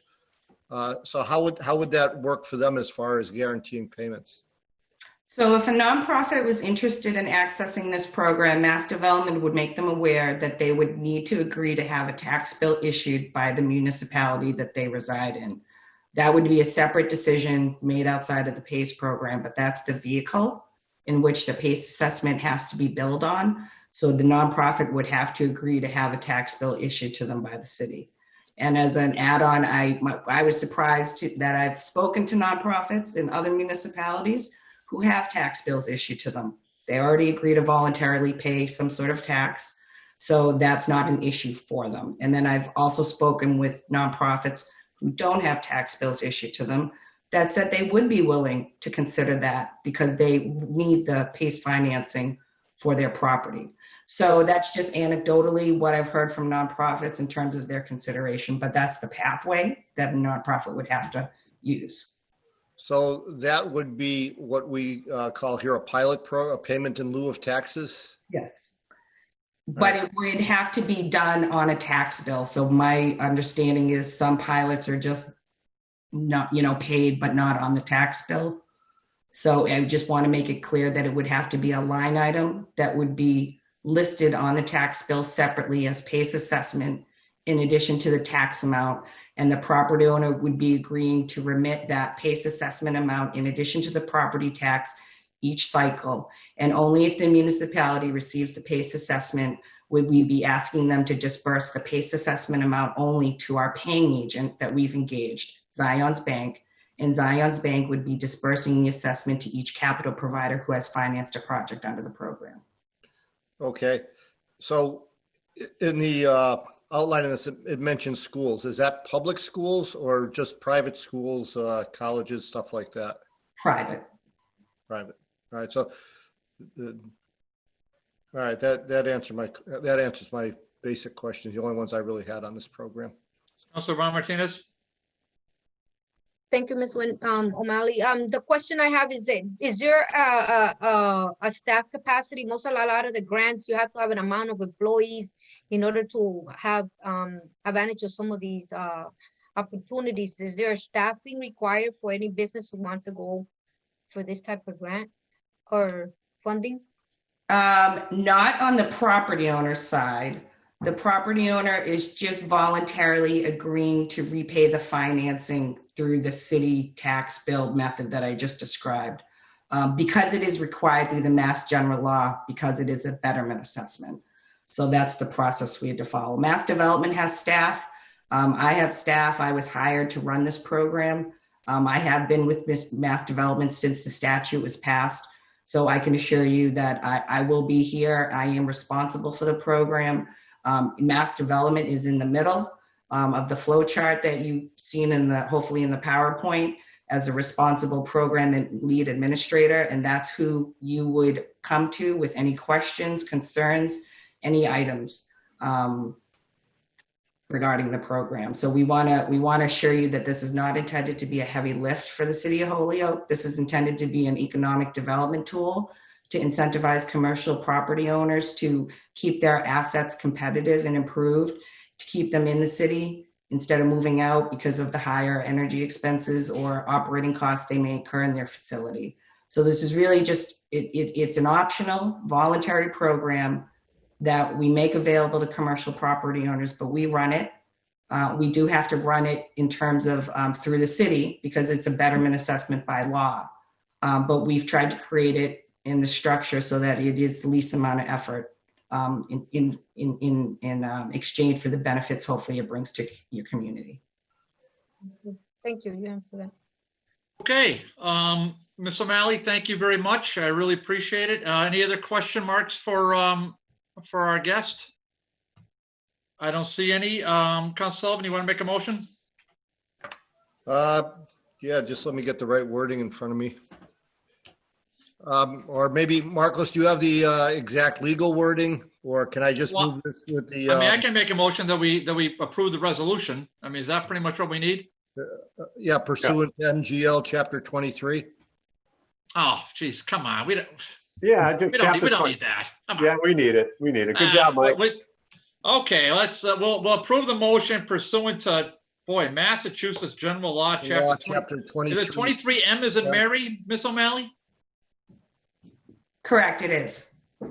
Look at that. Look at that. Okay, motion's been made and seconded to approve the resolution on discussion. Hearing none on the motion, all in favor? Aye. Aye. Okay, so we've approved the resolution as a recommendation to the full city council, and we'll move this forward on Wednesday, November 4th. Thank you, Mr. O'Malley. Appreciate your time. Thank you, Chairman. Thank you, councilors. Thank you. Okay, if I could get a motion to take number 6 off the table, please. Motion to take item number 6 off the table. Motion made and seconded to take item number 6 off the table in discussion. Hearing none on the motion, all in favor? Aye. Councilor Murphy, order that the Parks and Recreation Director, Ms. Shepherd, the Superintendent of the Department of Public Works, Mr. McManus, and the Parks Commissioners meet with DGR to discuss issues related to Ingleside Park. I do see, there's Ms. Shepherd. So Councilor Murphy, tell us what your questions are, and you have the floor, sir. Thank you, Mr. Chairman. So I've had a few people commenting about the park, and I will say that it appears that we're getting more younger families coming into the area. A lot of the older people are moving out, and I'm starting to see some people going to the park, but they have some concerns. And I tried to reach out. I've got one that definitely was able to give me answers. I had someone else that had been very vocal, but unfortunately it was for his grandkids, and he's passed away. So I'm not sure what the status was at. Obviously, I couldn't get any input, but I'm going to give you some of the comments that people have asked for, and then I've got some other suggestions. I walked it again yesterday. Number one, the first complaint is more consistent cleanup. It's basically a view that it's a forgotten part, and the comment actually was it seems largely forgotten. Even when opened after COVID closure, and I'm going to actually read the constituents' comment, we have rarely seen anyone here to take care of it. Mowing was largely outsourced during our time here, and often the grass would be very long. Trees need trimming. Many branches fall each winter, and garbage would often sit for weeks. So, I mean, those are all just upkeep, maintenance, and it does. I mean, I've had a few times, and once I've called and asked someone to come, it gets done, but it needs to be on a regular basis. So those were concerns about cleanup. Also, in terms of just safety, in terms of equipment, that there's some swings there, the landing zones around the play equipment did not seem to be appropriate, and wood chips had disintegrated and were not necessarily replaced on a regular basis. There is one bench, and I went there to take a look at it again yesterday, and it is basically bent and crushed. There's really no comfortable opportunity for parents or grandparents to bring younger kids to the park and have a place where they can sit, and I'll bring up my suggestions on that later. And then a variety of equipment, whether or not it meets the various age categories, and I'm not really sure, and I know I'll defer to Terry on this, but there were some issues. Could there be more variety of age equipment? Is it all aimed at real young kids or middle, 3 to 5 or 7 to 9? So there was concerns about that they kind of thought it was aimed at or very restricted in terms of its aim. Now, as I walked yesterday, I just want to make a few other suggestions that I think, again, the one thing was the idea of a bench, and for parents or guardians, and it's also always in the sun. There's no way they can go in shade and be next to that bench. So anyone coming and the sun comes and it's on that field all day long. So if someone's coming and it's 90 degrees and they're with the kids, the parent or grandparents need to be in the sun if they want to sit. I would also suggest the stairways for Main Street are very difficult to walk. I consider myself relatively healthy, but I would also suggest maybe a railing would make it a little more secure for people walking up and down. There are tree branches and fallen limbs blocking access to the stairways. I've seen that pretty consistently, and I went there yesterday, and it's similar again right now. And these are some other suggestions that were made with relation to the large vacant. There's like almost like where the building used to be. It's like a vacant lot. It's grassed, but there's nothing really there. And some have suggested, could we provide some tree plantings, which could provide some shade in those central areas? Could we maybe add some new benches or different benches, or something like a picnic table or two to allow people to sit and make sure they're watching their kids, but also make sure they're doing things? Could we make the park more noticeable with some signage? Unless because of the elevation with the wall and then the elevation, unless you are aware there's a park there, there's no signage to tell you this is a park. So if we maybe did something along that lines. Also on the hill itself, there were suggestions about potentially planting some things to make it more visually attractive. Right now it's a hill. There's one plant on the entire hill. It looks pretty neglected, and it really doesn't create any, that's a nice looking place, let me go take a look at that. There's also a tree on that hill and I would like to have it checked, because I just checked it yesterday, and I'm wondering if it is a tree that is damaged and ready to fall. So I think we need to have that checked. It's the one that does have a little sign saying you got to get out of here by dusk. But it looks to me like the tree is in tough shape. And then the last thing was, is there something we can do? We've got a pretty large open field there. Is there something we could do in terms of what might be a good use for the open field? And I've gotten comments from both Terry and Mike, and they make sense to me that, we try to get more input from the neighborhood. Obviously, this is not an easy time to get input walking around and talking to people at their door. That's not, I've gone to the park and I've talked to 4 or 5 families with kids at the park.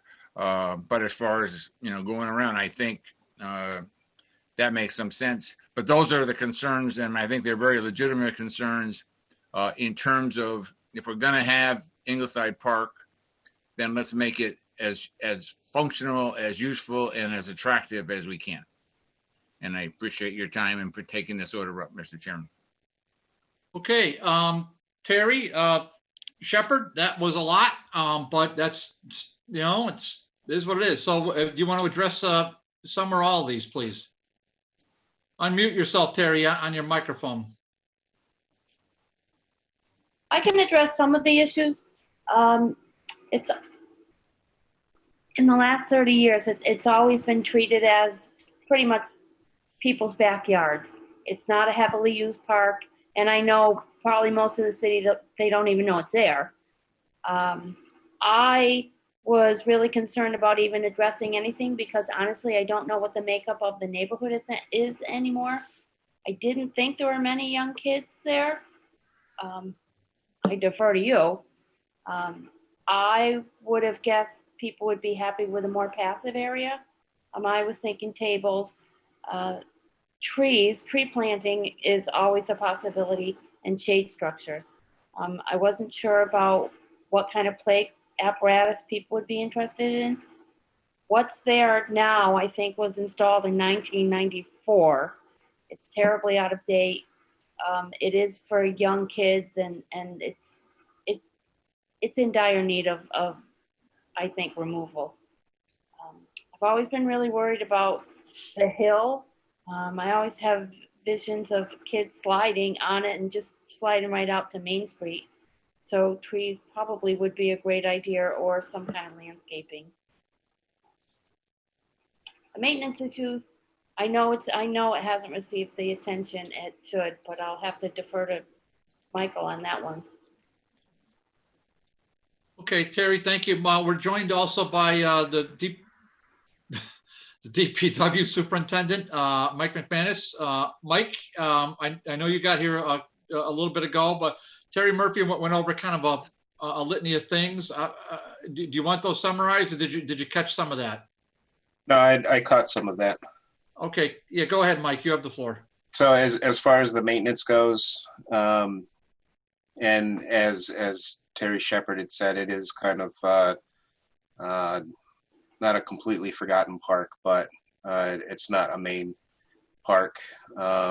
We did have an outside landscaper normally take care of the park, and with COVID, that landscaper wasn't operating for us this year. So we did the best that we could with our own forces, and the branches and limbs being down, that just it seems to unfortunately be what happens in the city, where we cannot get out and do proactive preventative maintenance on our trees, just due to staffing levels. And then as far as the bench goes, that's something that we can look into replacing, and certainly the swing. If there's deficiencies in the swings, we have replaced them at other parks, so we would replace it at this park.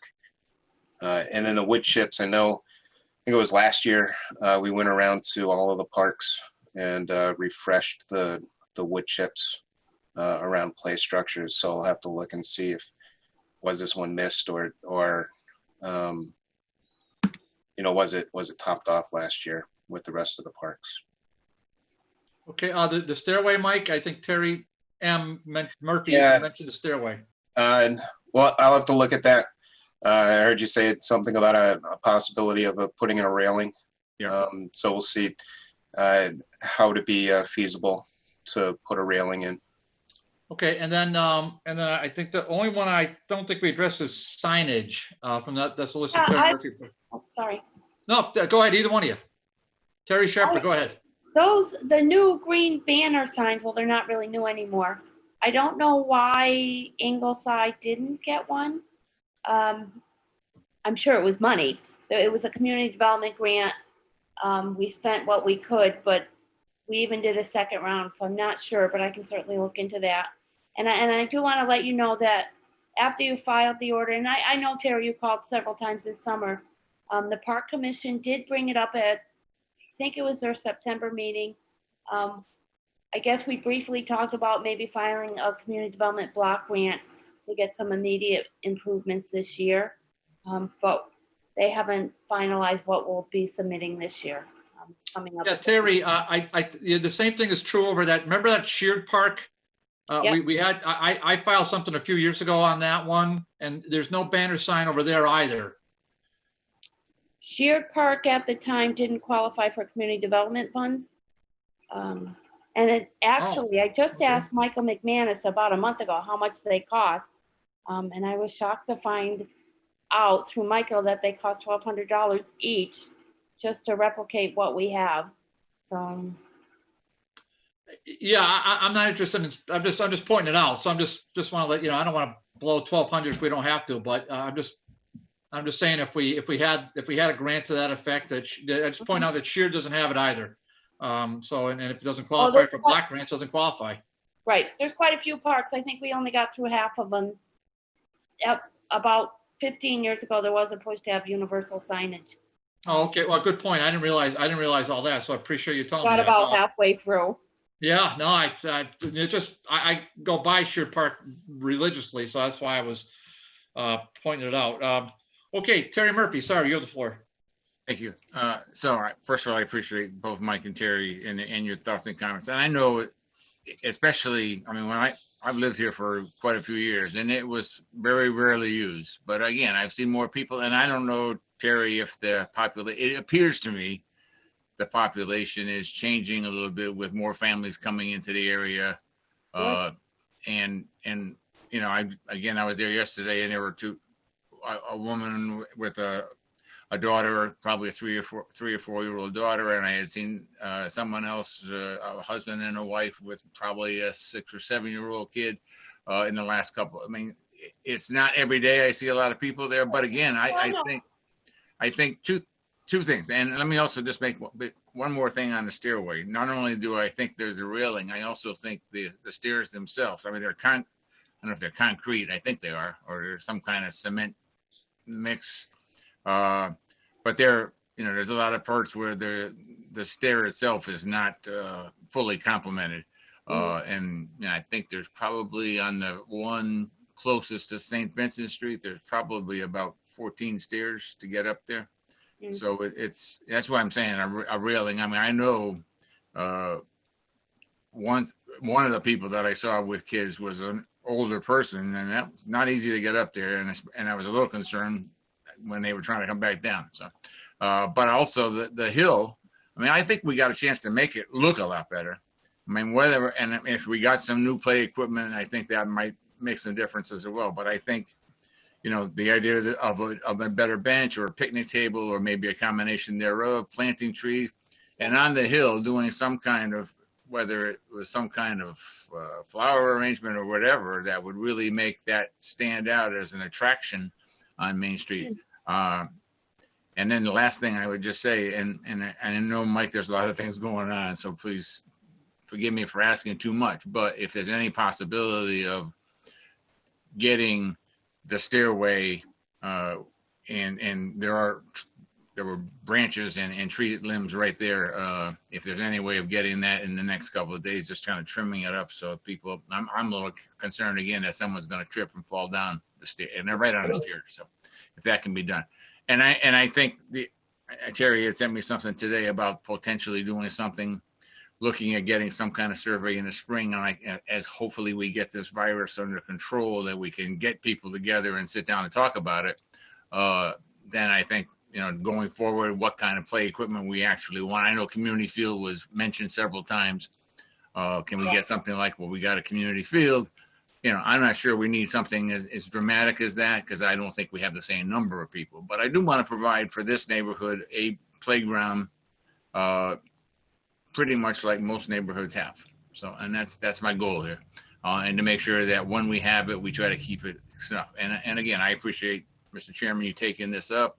I just wanted to make the committee and the people aware of the concerns, and then see if we can't make some improvements so that people are taking their kids there, feeling comfortable about it, feeling that their kids are safe there, and also making it comfortable for the adults to be there with their kids. Because most of the people I'm seeing are relatively young kids.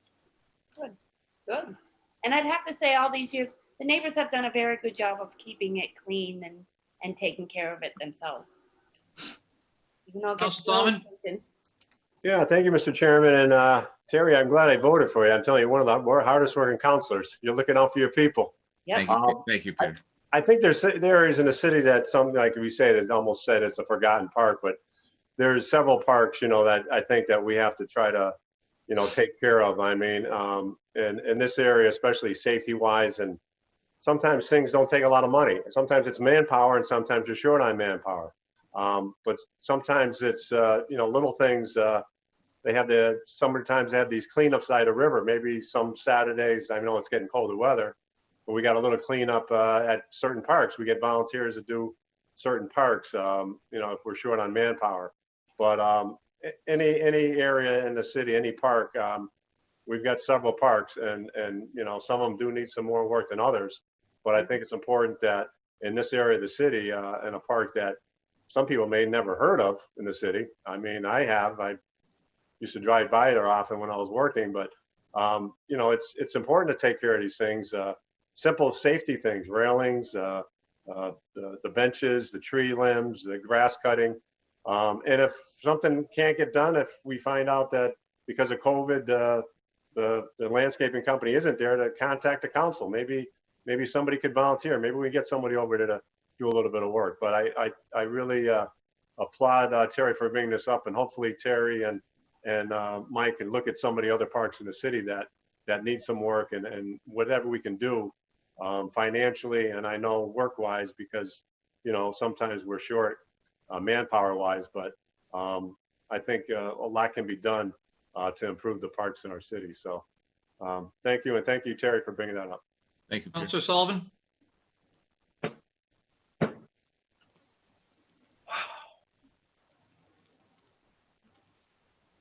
Sorry, shouldn't have had that up. Okay, thank you, Councilor Sullivan. Okay, so I think that first of all, thanks to the department heads for being here, for your patience. What was your pleasure, Councilor Murphy? I mean, I think we've brought the concerns there. I think I've made the suggestions that have been suggested to me. I just would hope that Terry and Mike will keep this in, and as we get into, other than trying to take care of the branches right around the stairway now, Mike, if we can get that done in next week, so I'd appreciate that. But after that, and that one tree that may be ready to fall, which is on the hill. But after that, if we can get in springtime and we can think about doing some planting on the hill, so that people on Main Street are going to see an attractive attraction that they might want to say, well, and what's up there? I didn't know that was there. But I do think that's what's happened. I mean, people walking on Main Street, if you don't know there's a park there right now, you're not going to be attracted to it. So that would be one. And then the bench and the chair and something like, excuse me, picnic tables or something like that for the springtime. And then try to do a survey in terms of what kind of new equipment, play equipment we might want, and then try to go from that next spring. So if we could just do that, Mr. Chairman, I'd be very happy. All right, so why don't we, why don't we consider making a motion that this is complied with, but perhaps you'd want to send, after we do that, you might want to send a copy of this to the conservation person, Yanni? Yanni? I think that's, okay. I can't pronounce Yanni's, how do we pronounce Yanni's last name, Terry Shepherd? Glow over. Glow, yeah. Glow over. It's Yoni Yoni. Glowgower. Yoni Glow, is it Yoni? Yoni Glowgower. Glowgower. Thank you.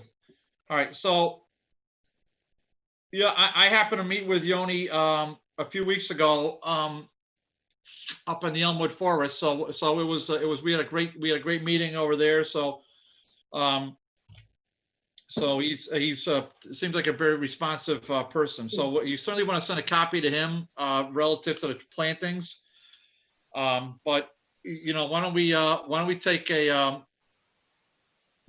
make a motion that this is complied with, that will send a copy to Yoni Glowgower, and then we'll follow up on it in the spring. Okay. Yep. Motion is the item's been complied with. All right. Motion's been seconded. The order's been complied with, and then we'll do a little follow up, and we refer it to conservation as well.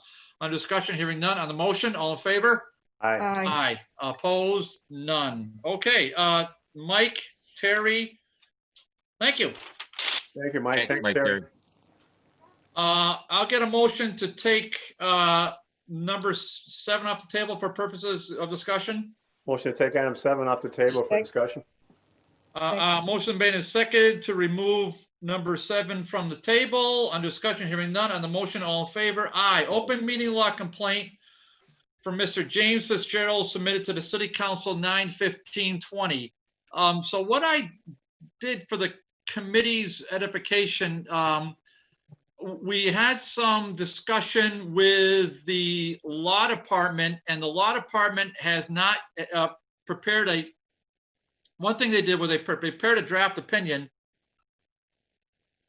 that we received in the City Council I think at our first meeting in October.